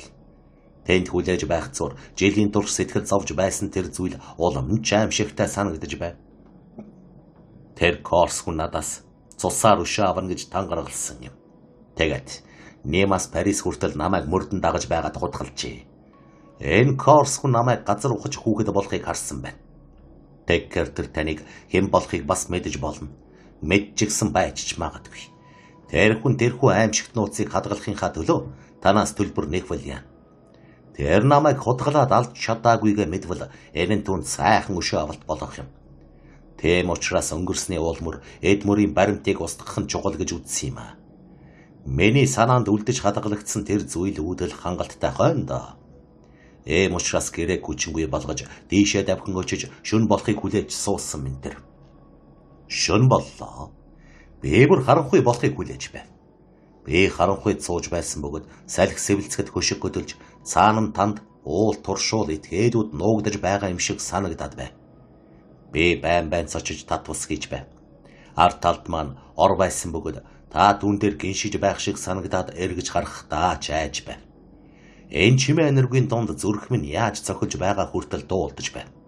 Шарх минь дахин задарсан юм шиг зүрх тийм хүчтэй цохилж байсан. Сойрондох чимээ энер ашгүй нэг нам гарч билээ. Тэгээд би юунаас ч айх хэрэггүй. Хэнч намайг харж сонсохгүй гэж мэдээд цэцэрлэг рүү буул. Эрмина. Би аимхай хүн биш шүү. Гэвч та бид хоёр хичнээн хайрлаж, та алган цагиргаар оосорлож явдаг байсан зүйлтэй түлхүүрээ энгрээс авч цэцэрлэгийн хаалга ойлгоход сарны цагаан гэрэл цонхонд тусаад шатан дээгүр хийм шиг сүйтгэнхэд би хаан түшин авч арай л хаш гарчихсангүй. Галзуурх шиг санагдаж билээ. Тэгээд би арай гэж бие барьж алгуурхан бууж ирлээ. Гэвч өвдөг чичирхэ барьж чадсангүй. Би шатны бариулаас зууран барьж байгаагүй бол унах байв. Тэгээд би доод хаалганд хүрлээ. Хаалганы цаад талд хан түшүүлсэн хурц байв. Надад нууц дэнлүү байсан юм. Тэгэд ногоон зүлгийн дунд хүрээ зогсож гэрлээ асаага цааш явлаа. 11-р сарын сүүлч үе болж байсан учраас нүцгэрсэн мод хэлхээ та арга яс мэд сарвайн хөлийн дор унсан навж элс шажигнана. Ийм аимшигт байдал зүрхийг мань базахтул шугуйд ойртоод галааснасаа бууга гаргаж замгийг нь татан бэлтгэв. Мөчрийн цаанаас өнөөх горс хүн хараад байгаа юм шиг санагдаад байсан юм. Би нууцдын лүүгээр ботнуудыг гэрэлтүүлэн харахад юу ч үзэгдэхгүй байв. Бас эргэн тойрон харахад огт ганцаараа байв. Чимээнэргүй байдлыг нэг ч дуу чимээ эвдсэнгүй. Харин шар шувуу, шөнийн буг дуудах мэт чанхаш гарнаа. Бэдэн лүүгээ нодон жилэнд булшны нүх ухаж байхдаа ажиглан харсан 2 салаат мөчн дээр өлгөв. Зонон энд өдгөн өв сургасан боловч намар нь хинж түүнийг хадаж авсангүй. Гэсэн ч төдөө хөв сургаагүй хэсэг газар нүдэнд тусаж бэ чухмал тэнд нүх ухаж байснаа санав. Тэгээд тэр дороо ажиллаж эхлэв. Жэлэлүү хүлээсэн мөч бол. Тэгээд хүрцээ ямар нэг юмд хүрх шиг болох бүрт адах шороо бүрийг наривчлан үзэж хичээнгүйлэн ухаж найдаж гордож байсан боловч юуж байсангүй. Харин би дөрүүчийнхээсээ 2 дахин том нүх ухсан билээ. Тэгээд андуураад өөр газар ухчих гэж бодов. Эргэн тойрныг харж мод бүрийг ширтэж бүх зүйлийг сэргээн бодохыг гэж ил. Хүйтэн салхи шууган нүцгэн мөчрүүд эсгэрэн байсан боловч хөлс борооны тусал мэт гоож. Намайг булшны шороо тэгшлэн гიშгэлж байхад хутгасныг саналаа. Тэгэхэд би цагаан бургас түшсэн юм. Ард талд минь зугаацсан явагчдад зориулсан сандал болох хиймэл цохоо байв. Би унахта тэр хүйтэн чулуу гараараа дарж авсан билээ. Харин одоо цагаан бургас баруун талд хад чулуу ард талд минь байв. Би тэр үед унсан шигээ газар очиод дараа нь босож нүхээ өргөдгөн ухаж гарав. Бас л юу ч олсонгүй. Хайрцаг алга байлаа. Алга байсан гинэ гэж хадагтай данглар айснасаа болж амьсгаан давцаж шивнэхэд Вильфор үргэлж дүүлэн. Намайг энэ оролдлогоор хязгаарлсан гэж бүү бодоорой. Үгүй шүү. Би бүхэл төглийг нэгчсэн. Өнөө алуурч хайрцгийг ухаж гаргаж аваад дотор нь алт мөнгө байгаа байх гэд авч явснаа андуурсан болохоо мэдэж буцаагаад булчсан байж магадгүй гэж бодсон юм. Гэвч тэгсэнгүй. Би юу ч олсонгүй. Тэгээд сүүлд нь заавал ингэж болгоомжлох арга хэмжээ авахын хэрэггүй гэж үзээд зүгээр л нэг газар хаячихсан байж магадгүй гэдэг санаа надад төрөв. Ингээд эрий гэж бодлоо. Ингэж ирэхэд гэгээ орохыг хүлээх хэрэгтэй байв. Тэгээд би тасалга хаандаа буцаж очиод хүлээв. Гэчирв. Ай тэнгэр минь. Дөнгөжл гэгээ ормогц дахиад л цэцэрлэг рүү орлоо. Юуны өмнө төглийг дахин эргэн тойрон сайн харав. Шөнийн харанхуйд ажиглагдаагүй ямар нэг улмөр байж магадгүй гэж горцсон юм. Би дахиад л 20 гаруй алхам газрыг алхам хираатай гүн ухлаа. Хөлсний ажилчинч гэсэн миний 1 цагийн дотор хийсний чинээ тийм ажлыг бүтэн өдөрч гэсэн хийж чадахгүй байх. Гэвч би юу ч олсонгүй. Тэгээд би хайрцгийг ямар нэгэн газар хаячихсан байж магадгүй гэд эрж гарлаа. Тэр хүн хаалга руу явсан замын хажуугаар хаячихсан байж болох байсан юм. Гэвч энэ оролдлого маань талаар болж зүрхмийн шимшир гордлого тасран төгөлдөө буцаж ирсэн билээ. Галзуурч болмоор байж тээ гэж хадагтай данглар дуалтахад Вильфор. Галзуурах байх гэж нэг үе горьцсон боловч тийм аз завшаан тохиолдсонгүй. Би бүх хүчээ хоримтлуулан эрүүл ухаанаа зарцуулж тэр хүн хүүр авч явдгийн учир юу билээ гэж эргцүүлэн бодлоо. Гэв. Гартаа баримт нотготой байх гэж бодсон байх гэж та хэлсэн шүү дээ. Ингэж хадагтай данглар өөдөөс нь хэлв. Үгүй хадагтай минь. Ийм юм байх ёсгүй. Хүүрийг бүтэн жилээр хадгаж болохгүй тул зүгээр л засаг захиргааны газар аваачиж үзүүлэхэд мэдгдэл гаргаж өгөх байсан юм. Тэгтэл ийм явдал болоогүй. Тэгвэл яасан байж таарах вэ гэж Эрмина чичрэн асуулаа. Тэгвэл бидэнд илүү аимшигт, илүү аюултай, илүү гайтай явдал болно доо. Хүүхэд лав амьд байгаад алуурч түүнийг аварсан байх. Ингэж хэлэхэд хадагтай данглар орилоод Вильфорын гараас шүүрэн авав. Миний хүүхэд амьд байсан гэж юу? Та миний хүүхдийг амьдаар нь оршуулчихсан хэрэг үү? Та түүнийг үгсэн гэж бүрэн итгээгүй байсан хэрнээ амьдаар нь оршуулчихсан юм гэж юу? Гэж хэлээд Вангийн прокурорын өмнө нуруугаа ихсэн зогсож бараг занал хийлсэн байдлаар түүний гарыг бяцхан гараараа чангатгаж байв. Би яаж мэдэх билээ? Би зөвхөн тэгжил тааварлаж байгаа юм гэж Вильфор хариу өгүүлэхэд түүнийг өлөрсөн харцсан энэ зоригтой хүн ганхарч ухаан тавихын даваан дээр байгаа гэлтгэнэ. Миний хөөрхий хүүхэд минь гэж хадагтаа дахин дуу алдаад сандал дээрээ сууж зөрхрөн уйлах чимээ намтгах гэж аль ч уураараа амаадарав. Вильфор ухаан орж их хүний хорсол занлыг өөрөөсөө зайлуулахад өөрт тохиолдсон аимшигыг түүнд идгүүлэн ойлгуулах нь чухал гэж үзчихье. Хэрвээ тийм бол бид өнгөрлөө гэдгийг та ойлгож байгаа биз дээ. Гэж хэлээд Вильфор дууга намсгахын тулд хадагтай руу ойртон очиж тэр хүүхэд амьд бөгөөд энэ тухай хэн нэгэн хүн мэдж бидний нууцыг эзэмдэж байна. Хүүхэд тэнд байгаагүй байтал хүүхдийн хүүрийг ухаж олсон мэтээр ярьж байгаа болохоор тэр нууцыг Монт Кристол мэдэж байна гэв. Өнөд шудрах тэнгэр минь энэ бол таны өшөө хорсол мөн гэж хадагтай данглар шивнэлээ. Вильфор үүнийх нь хариуд нэг жих дээхэн дүнгэн дуугарлаа. Харин хүүхэд хаа байна гэж хадагтай данглар шалгаалаа. Оо би хичнээн их ирсэн гэж сан гэж хэлээд Вильфор халаг хойхоо болон нойр үл хүрэх шөнийн уртад би түүнийг яаж дуудаж байсан гэж сан. Би ван шиг их хөрөнгөтэй болж хүн бүхний нууцыг худалдан авч түүний дундаас өөрийнхөө нууцыг олж авахсан гэж хичнээн их хүсэж байв. Би 100 удаа хурц барьж газар ухахдаа тэр Корс хүн хүүхдийг яага бол гэж өөрөөсөө асууж байв. Оргож зүгтж явсан хүнд хүүхэд гэдэг тэр болно. Хүүхдийг амьд байгааг нь мэдээд гол руу хаячихсан байж магадгүй маа гэж бодсон юм. Тийм байж болохгүй гэж хадагтай данглар дуугараад өшөө хорслолц болж хүнийг алж болно. Харин хүүхдийг хайхралгүй усанд хаяж болохгүй гэж хэлэхэд Вильфор үргэлжлүүлэн түүнийг асрамжийн газар аваачиж өгсөн байж магадгүй яа гэж хэлв. Тийм ээ тийм. Хүүхэд тэнд байж таарна. Тэгээд би асрамжийн газар руу гүйн очиж яг тэр шин буюу 9-р сарын 20-нд хаалганы дэргэд хүүхэд авчирч тавьсан байсныг сураглаж мэдэв. Хүүхдийг зөөлөн дааванд ороосон байсан бөгөөд даавууг түшээгүн хэрэгмийн сүлд болон энэ үсгийн талыг үлдээж зориуд хагсыг нь урж авсан байжээ. Тийм байх ёстой гэж хадагтай данглар дуу алтан хэлээд миний бүх цагаан даавуу хэрэглэл тийм тэмдэгтэй байсан юм. Миний нэрний ихний үсгэн дэ наарган түшээгүн байсан. Тэнгэр минь хүүхэд минь үхээгүй байжээ гэв. Үгүй. Та үнийг надад хэлж байдаг. Та намайг баярлаад өгчихгүй гэж айхгүй байна уу? Тэр одоо хаан байна. Миний хүү хаан байна. Вильфор мөрө хавчлаа. Би мэднэ гэж юу? Хэрвээ би мэдэж байсан бол таныг шийж үжиг роман зохиолд гардаг шиг ингэж удаан зовоох байсан гэж юу? Хаалга минь би огт мэдэхгүй. Намайг очихоос 6 сарын өмнө нэг хүүхэн авахаар өнөөх даавууны хагсыг авч иржээ. Тэр эмэгтэй хуулиар шаардагдах бүх баримтыг авч ирсэн болохоор түүнд хүүхдийг өгөөд явуулжээ. Та тэр бүсгүй хэн байсныг мэдэж эрж олох ёстой байсан юм. Та намайг юу хийсэн гэж бодож байна?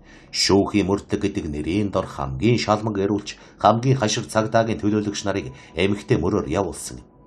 Түүнийг шалаан хүртэл мөшгөөд тэнд мөрийг нь алджээ. Алдахыг. Тийм ээ үрт. Хадагтай данглар Вильфорын яриаг сонсож суухдаа заримдаа санаа алдаж, заримдаа нулимсаа тусааж, заримдаа дуу алдан байв. Тэгээд л инүү. Та үгээр хязгаарлаж орхив уу? Гэж хүүхэн асуухад Вильфор үгүй би эрж сорглож мэдээ материал цуглуулахаа хийзэж болоогүй. Үннээ хэлэхэд сүүлийн 2-3 жил би өөртөө амсхийг зав зав гэсэн л дөө. Харин одоо би хизээнийхээс илүү шаргуу ирнэ. Та дуулж. Би заавал амжилт олно. Яагад гэвэл одоо намайг энэ ажилд зөвхөн дотоод сэтгэл төдийгүй бас айх явдал түлхэж байна гэв. Монт Кристо юу ч мэдэхгүй байх гэж би бодож байна. Хэмээн хадагтай данглар зөрж хэлээд. Тэмгүй бол бидэнтэй тэгж ойртох гээд байхгүй байсан байлгүй гэв. Хүмүүсийн хорон сэтгэлд хэмжээ хязгаар байхгүй. Тэр бол Тэнгэрийн инрэл хайраас ч илүү хэмжээ хязгааргүй байдаг юм. Та тэр хүнийг бидэнтэй ярилцаж байхад нүдийг нь анзаарч харав уу? Гэж Вильфор асуув. Үгүй шүү. Харин та түүн рүү анхааралтай харж байсан удаа би юу? Байлгүй яах вэ? Тэр маш хачин хүн. Тэгээд л гүйц. Харин би нэг зүйлийг ажигласан. Тийм сайхан хоолоор биднийг зочилж байхдаа юунд ч гар хүрээгүй шүү. Тийм ээ тийм. Би бас ажигласан. Би тэр үед одоогийн мэдж байгаа зүйлийг мэдсэн байсансан бол биднийг хорлох гэж байна гэж бодоод бас л юунд ч гар хүрэхгүй байсан юм. Гэж Вильфор хэлв. Тэгсэн бол ташаарах байж тийм байгаа биз дээ. Тийм ээ. Энэ хүнд өөр төлөвлөгөө байх шиг байна.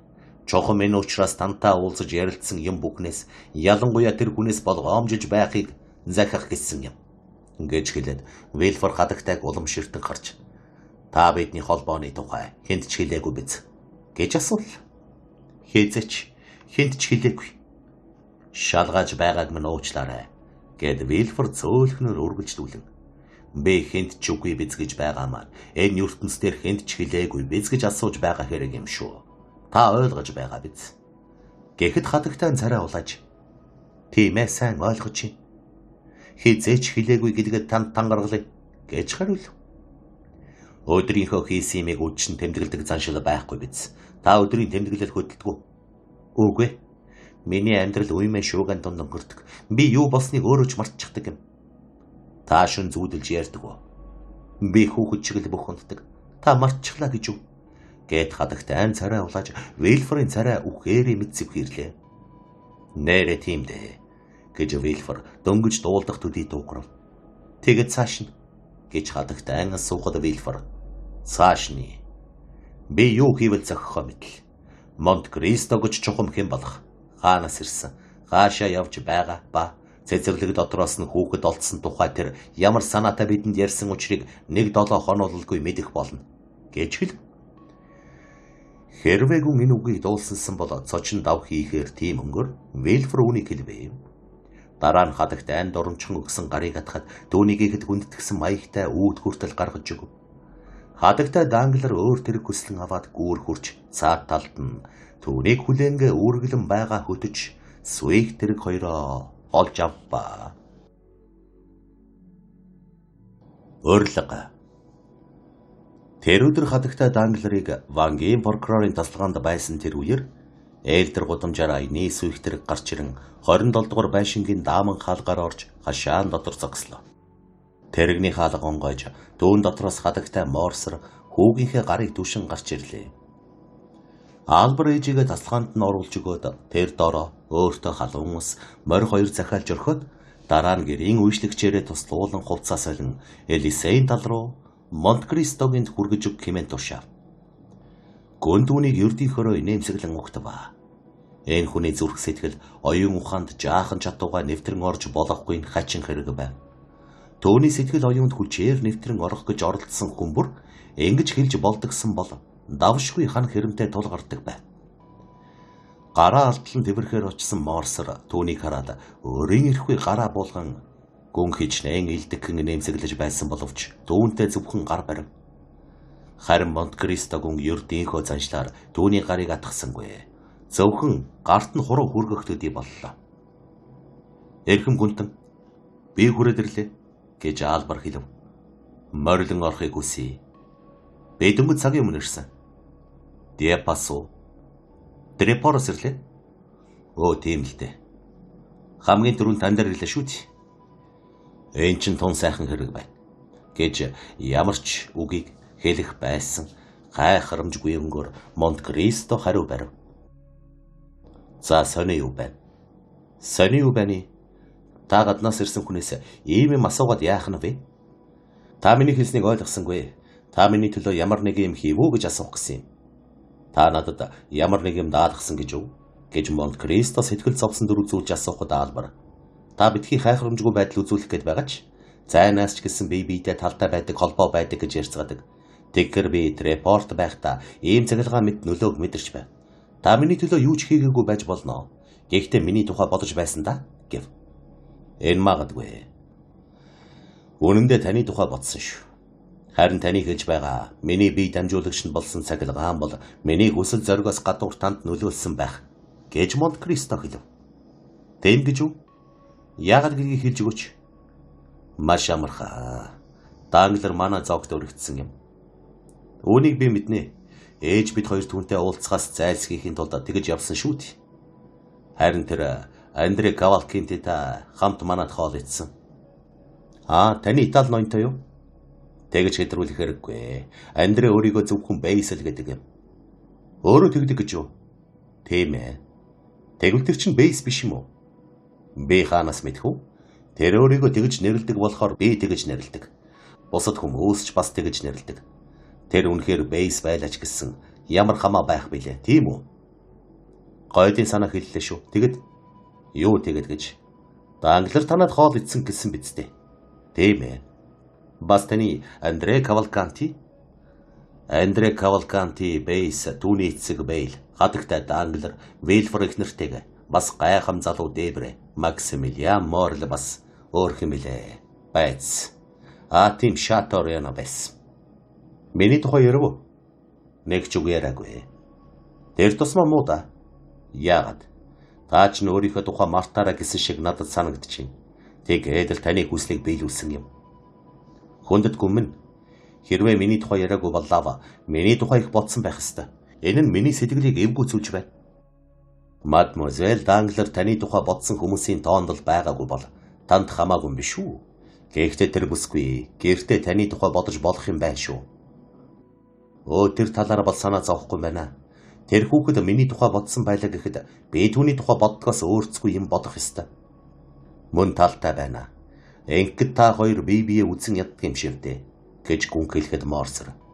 Хэрэв мадемуазель Данглар өөрийнх нь төлөө миний зовхгүй байгаа тэр зовлонг болгоон үзэж чаддагсан бол тэгээд үүний минь төлөө манай хоёр айлын тохиролцсон гэр бүл бололцох нөхцөлийг хайхралгүй намайг шагнадагсан бол би гэл ахсан да.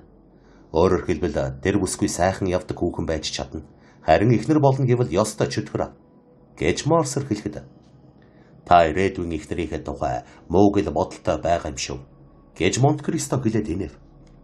Тийм ээ. Энэ маань мэдээж жаахан бүдүүлэгдүү хэлсэн хэдий ч үний юм шүү. Энэхүү хүслийг амьдралд хэрэгжүүлэх аргагүй. Тодорхой зорилгод хүрэхийн тулд мадемуазель Данглар миний ихнэр болж өөрөөр хэлбэл надтай хамт сууж, надтай хамт бодож санаж, надтай хамт дуудуулж, хөгжмөр хичээлэн, шүлэг бичиж, амьдралын турштай хамт байх хэрэгтэй болж байна. Энэ бүгд миний айдсыг хүргэх юм. Явдаг хүүхнээс бол салж болно. Харин эхнэр нөхөр бол өөр хэрэг. Түүнтэй нэг л нэр холбосон бол холж байсан, ойрч байсан ялгаагүй. Үрд холбоотой байх болно. Мадемуазель Данглартай холж гэсэн холбоотой байна гэдгийг бодхоос ч аимшигтай санагдах юм. Таны таалалд нийцүүлэх амаргүй дэгэ. Тийм ээ. Би байнга бүтшгүй мөрөддөг хүн. Юу тэр вэ? Аавынхаа олсон шиг тийм ихнэр олох гэсэн юм. Монте-Кристогийн царай зэвхийрч хоёр сайхан гар буугаар тоглон зам гээгн хурдан тажигнууланга албар өд хараад. Тэгвэл таны эцэг их аз жаргалтай хүн юм аа гэж асуул. Гүнта намайг ээжийнхээ тухай юу болж байдгийг мэдэх байхаа. Манай ээж бол ёстой тэнгэрийн дагна. Түүнийг хараарай та. Гоо сайхан, ухаантай хэвээр хизээнээс ч илүү сайхан санаатай яваа хүн. Петерборт байл. Ер нь хүүний хийгээ дагаж явна гэдэг бол ээлдгээр үйлчлэх буюу ёсыг даган арга заах гэсэн үг шүү дээ. Би ээжтэйгээ хоёулахнаа 4 хоног хамт байл. Тэгээд Петерборт хатан хаан Мав буюу Титаник дагалдан явснаас илүү аятайхан сэргэлэн цаваа яруу сайхан байлаа. Ийм бүрэн төгс сайхан байна гэдэг ховроо. Таны ярихыг сонсоод эхнэргүй хэвээрээ явмаар санагдаж байна шүү. Үүнд хамаг учир байгаа юм. Орчлон ертөнцийн өөгүй сайхан бүсгүй байдаг юм гэдгийг мэдэх болсноос мадемуазель Данглартай суухыг даанч хүсэхгүй байна. Бидний амин хуваар хичээх үзэл өөрийн маань юм бүхнийг гойд содон сайхан харагдуулдгийг та юу н ажигласан уу? Марле буюу Фосены үзмрийн цонхонд байдаг очир эрдэнийн жолоо манайх болохоор уламж сайхан болсон шиг санагддаг. Өөр илүү тунгалах сайхан чулуу байдгийг олж мэдсэн атлаа. Арга буюу муухан чулуу зүүхэд хөрвөл сэтгэл нэг л дундуур байсан гэсэн үг шүү дээ. Гэв. Хоосон хорвоогийн жамаа гэж хүн аман дотроо шивнэв. Эм учраас ч Эжэний намайг өчүүхэн хумхын тоос гэдгийг мэдэж надад өөр шиг сая франк байхгүй. Дөнгөжл 100 франктай гэдгийг үнэмшин итгэсэн. Тэр өдөр би баярлаж согчонд Монте-Кристо нэмсгэллээ. Надад бас нэг санаа төрсөн юм. Францыг ер бусын хачин бүхэнд дуртай хүн болохоор нь мадемуазель Дангларт хүчээр дурлуулах гэж оролдож үзв. Тэгээд Эжэнийг хамгийн сэтгэл татгаар бичиж дүрслэн 4 удаа цагтал явууллаа. Гэвч Франц би үнэхээр ер бишийн хачин юм дуртай хүн гэсэн хэдий ч үгнээсээ буцахаар тийм хүн биш гэж ажиггүй хариулсан шүү гэв. Өөрөө бол зөвхөн явдаг хүүхнээ болгомоор байгаа бүсгүй. Нөгөө хүнд эхнэр болгож ав гэдэг чинь ёс дойл харамгүй найз байна да. Аалбар энэ цэглэв. Дахиад хэлэхэд манай хонгор Франц ирж яваа. Та түн дургу байхаа. Би юу да? Гэж Монте Кристо хэлээд эрхэм бэй суучлаарай. Юунаас болоод намайг түнд дургүй гэж хэлэх болов? Би бүгдд нь хайртай гэл. Надад ч бас тэр бидтэй. Танд баярлалаа. Ямиг холж хутхаа болёо гэж Монте Кристо гүн хэлээд Тэнгэрийн зарилгаар бид ойр дотныхоо Христос шашинтны ёсоор хайрлаж байх учиртай. Харин би зарим нэгнийг нь үнэн голоосоо үзэн яддаг. За энэ яах вэ? Франц Дэпенийхээ тухай эргэж ирээ. Та түүнийг удахгүй ирнэ гэвөө гэж асуув. Тийм ээ. Түүнийг Вильфор дуудсан байна билээ. Данглер охиноо хүнтэй суулгах гэж байж ядаж байгаагийн адил Вильфорч бас Валентинаг хүнтэй суулгах гэж байж ядаж байгаа юм байлгүй. Насанд хүрсэн охинтой байна гэдэг амаргүй хэрэг бололтой. Эцэгт нь чичрээ өвчин тусаж охиноо хүнд өгч салахаас нааш судсан хувьд 90 удаа цогж байдгийн байхаа. Гэвч эрхэмдээ пинэ тантай адилгүй. Байдлаа төвчээртэйгээр даван өнгөрөх. Түг эрс цогсохгүй. Францын явдлыг бүр чухал тооцоод байгаа. Цагаан зангаа зүүж гэр бүл гэж ярих нь олон болсон. Түүнээс гадна Вильфрийнхнийг их л хүндэтгдэг юм. Тэгхэн зүйн хэрэг гэж надад санагдаж байна. Тийм биш үү? Вильфр хатуу ширүүн боловч маш шудраг хүн бололтой. Тэнгэрийн аврал. Хөөрхий Данглерийн тухай ярьдгаасаа өөрөөр ярьдаг нэг хүн гарч ирж байх чинь.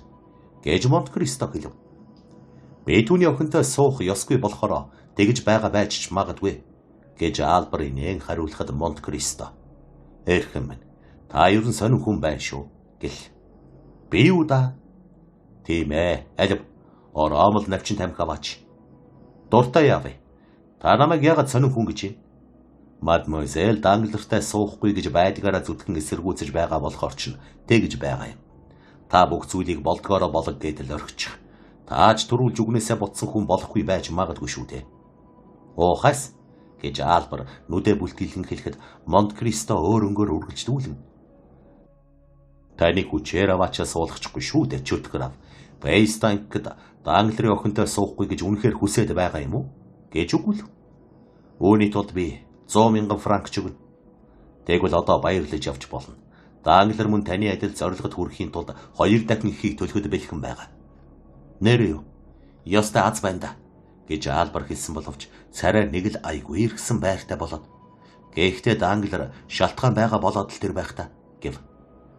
Хувиа бодсон бардам зан гэдэг энд нэгнийхээ сэтгэлийг яаж хөрөхөөс буцахгүй мөртөө өөрийнх нь хувьд өчүүхэн л эвгүй болоход үг дуу тавиад гардаг. За үгүй дээ зүгээр л Данглерыг тань эгэл гэдэг байх ёстой гэж юу. Данглер юмний сайн мууг ялгаж чаддаггүй хүн юм. Одоо өөр хүнийг илүүд үзэж хөөр гэж байгаа. Хэнийг тэрв? Би мэдэхгүй.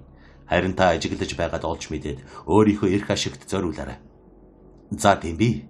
Манай ээж жухамдаа гэвэл манай аав бүжигт наадам зохиох гэж байгаа. Өдийд зунаар бүжигт наадам зохиох гэж юу? Одоо зунаар бүжигт наадам хийдэг заншилтай болсон юм.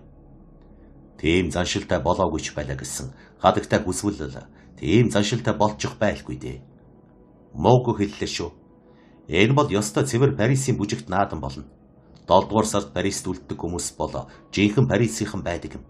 Та эрхэм Кавалкантед урилга дамжуулж өгөхгүй юу? Тэр бүжигт найрч нь хизээ болох юм. Бямгарагт. Тэр үеэр эцэг Кавалкантын яваад өгсөн байна. Гэвч хүү Кавалкантын үлдэн бидтэй. Та түүнийг дамжуулж ирэх юм биш үү? Бейсмэн. Би түүнийг огт танихгүй. Танихгүй гинэ? Үгүй шүү. Амьдралдаа түүнийг 4 хоногийн урд үдсэн болохоор түүний төлөө би хариуцч чадахгүй. Үгүй та ч түүнийг хүлээж авдаг шүү дээ. Миний хүлээж авах өөр хэрэг. Түүнийг өөрөө ч төөрөлчихсөн байж мэдэх нэгэн хүндтэй лам надтай танилцуулсан юм. Харин та нар өөрсдөө түүнийг өрвөл сайн хэрэг надад эвгүй байна. Тэр хүн гинэт мадемуазель Данглертай суучвал та намайг буруутгаж надтай тулдах гэх байх. Бас тэгээд би өөрөө тэр үед байхгүйгээ мэдэхгүй байна. Хаан? Танаа бүжигт найран дээр. Яагаад тэрв? Нэгдүгээр та намайг одоогоор ураагүй байна. Би таныг өөрийн биеэр урих гэж зориуд ирсэн юм шүү дээ.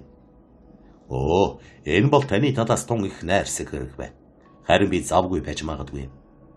Би танд нэгэн зүйлийг хэлэхэд та өөрийн завгүй гэдгийг орхих байх гэж найдаж байна. Тэгвэл хэлэл дээ. Ээж таныг ирэж гэж гуйж байна билээ. Хадагтай Деморс руу гэж Монт Кристо асуугаад цочих шиг боллоо. Ээж надтай илэн далангуй ярьдаг гэдгийг танд хэлчихье. Хэрвээ би танд ярьж байсан сэтгэлийн утас тань хөндөгдөөгүй бол танд тийм нандин сэтгэл гэж байхгүй юм байна гэж бодогдмоор байна. Яагад гэвэл бид бүтэн 4 өдрийн туршид ганцхан таны тухай ярьсан. Миний тухай юу? Үнэн дээр та намайг зов очихл. Үүнээс өөр арга алгаа. Та ч амьд таавар болоод байна шүү дээ. Танаа ээж намайг үнэхээр таавар болж байгаа хүн гэж байна. Би түүнийг ингэж бодохооргүй ухаалаг хүн гэж бодож байсан юм. Тийм ээ гүнтэй. Та бүх хүнд манай ээжэд ч адилхан таавар болж байна. Энэ бол бүхнийг хүлээн зөвшөөрсөн боловч хэнч тааж олоогүй байгаа таавар юм. Гэхдээ санаа бузаваа. Та шийдвэрлэгдээгүй асуудал хэвээр үлдэж байна. Ээж таныг яагаад ийм залуу байж болох билээ гэж асуугаад байдаг юм. Ээж таныг хадагтайг Лорд Рудфин гэж боддог шиг л Калиостро эсвэл Сен Жермен гүн болгоод байгаа юм. Та хадагтай Морсертай уулзмагцаал өөрийгөө эдгээрийн аль нэгээр итгүүлэх хэрэгтэй. Та нэгийнх нь гүн ухааны сүр, нөгөөгийнх нь оюун билгийг эзэмшсэн хүн болохоор энэ бол амархан хэрэг. Өөрчилсөн хэлж өгсөнд баярлалаа. Би итгүүлэхийг л оролдож үзье. Гэж хүн нэмсэглэн хэлв. Тэгэхээр та бям гарагт очих юм шив дээ. Хадагтай Морсер ингэж хүсэж байгаа бол тэгэлгүй яах вэ? Энэ бол таны зүгээс их найрсаг хэрэг. Данглер очих уу? Оо, дүүн давхар урилга явуулсан. Энэ үүргийг аав хариуцаж авсан. Бид бас агуудэ Ареко болох эрхэмдээ Вилфрийг байлгахыг хичээн. Гэвч найдлага багтай байна. Санаж явбал бүтдэг гэсэн зүйл үг байдаг. Гүн та бүжиг хийдэг үү? Би юу? Тийм ээ та бүжиг хийдэг байхад гайхалтай нь юу байгаа юм? Тийм ээ. Нэрэ 40 хүртлээ. Үгүй би бүжиг хийдэггүй. Харин бүжиглэж байгааг харах дуртай. Хадагтай Морсер бүжиг хийдэг үү? Бас үгүй. Та хоёр ярьж суун биз? Ээж тантай ярих гэж хүсэж байгаа юм. Нэрэ тэглээ гэж юу? Нэрэ. Тэгэд бас та бол манай ээжийн ярих гэж хүссэн ганц хүн боллоо. Албар малгайгаа аваад бослоо. Гүн түүнийг гаргаж өгөхөр яв. Би өөрийгөө зэмлэж байна. Гэж гүн Албарыг шатан дээр зогсоож хэлв. Юун тэр блэ? Өөрийн даруй бишэд. Би танд Данглерийн тухай ярих ёсгүй байсан юм. Үгүй түүний тухай улам олон дандаа ярьж байгаарай. Харин энэ л санаагаар ярьж байгаарай. Маш сайн. Та намайг тайвшрууллаа. Далимт нь асуухад ДП-ний хизээ ирэх үү? 5-6 хоногоос хидрэхгүй ирнэ байх. Хормон хизээ болох уу? Эрхэм Сэмэрэн хадагтайхаа хамт ирсэн цагт хиймгэн билээ. Түүнийг ирэхээр манай дагуулад ирээрэй. Та намайг хэдийгээр түүнд дургүй гэж хэлэх боловч би түүнтэй уулзахдаа баяртай байна. Эзэнтэй минь, таны хүсэл биелэгдэх болно. Баяртай. Бям гарагт заавал шүү дээ, тийм ээ? Тэгэлгүй яах вэ? Нэгэнт танд ам өгсөн хойно. Гүн Албарыг нүдээрээ дагуулan хараад гараараа даллав. Дараа нь түүнийг тэргэндээ сумагц эргэж Бертуччоттой уулзваа. За яав гэж гүн асуув. Тэр эмэгтэй шүүхтэр утсан гэж даамал хариу айлтглаа. Тэнд дуудав. Хагас цаг байсан. Тэгээд дараа нь гэртээ ирээ юу? Шууд ирсэн. За тэгвэл одоо эрхэм Бертуччоттой Норманди руу явж миний хэлж байсан тэр жижигхэн эдлэн газрыг ирж олохыг зөвлөе. Гэж гүн хэлвэ. Бертуччо михийн сток өөрийнх нь хүсэл авсан туш шаалтайнд бүрэн нийцэж байсан учраас тэр үдэштэй замдаа гарчээ.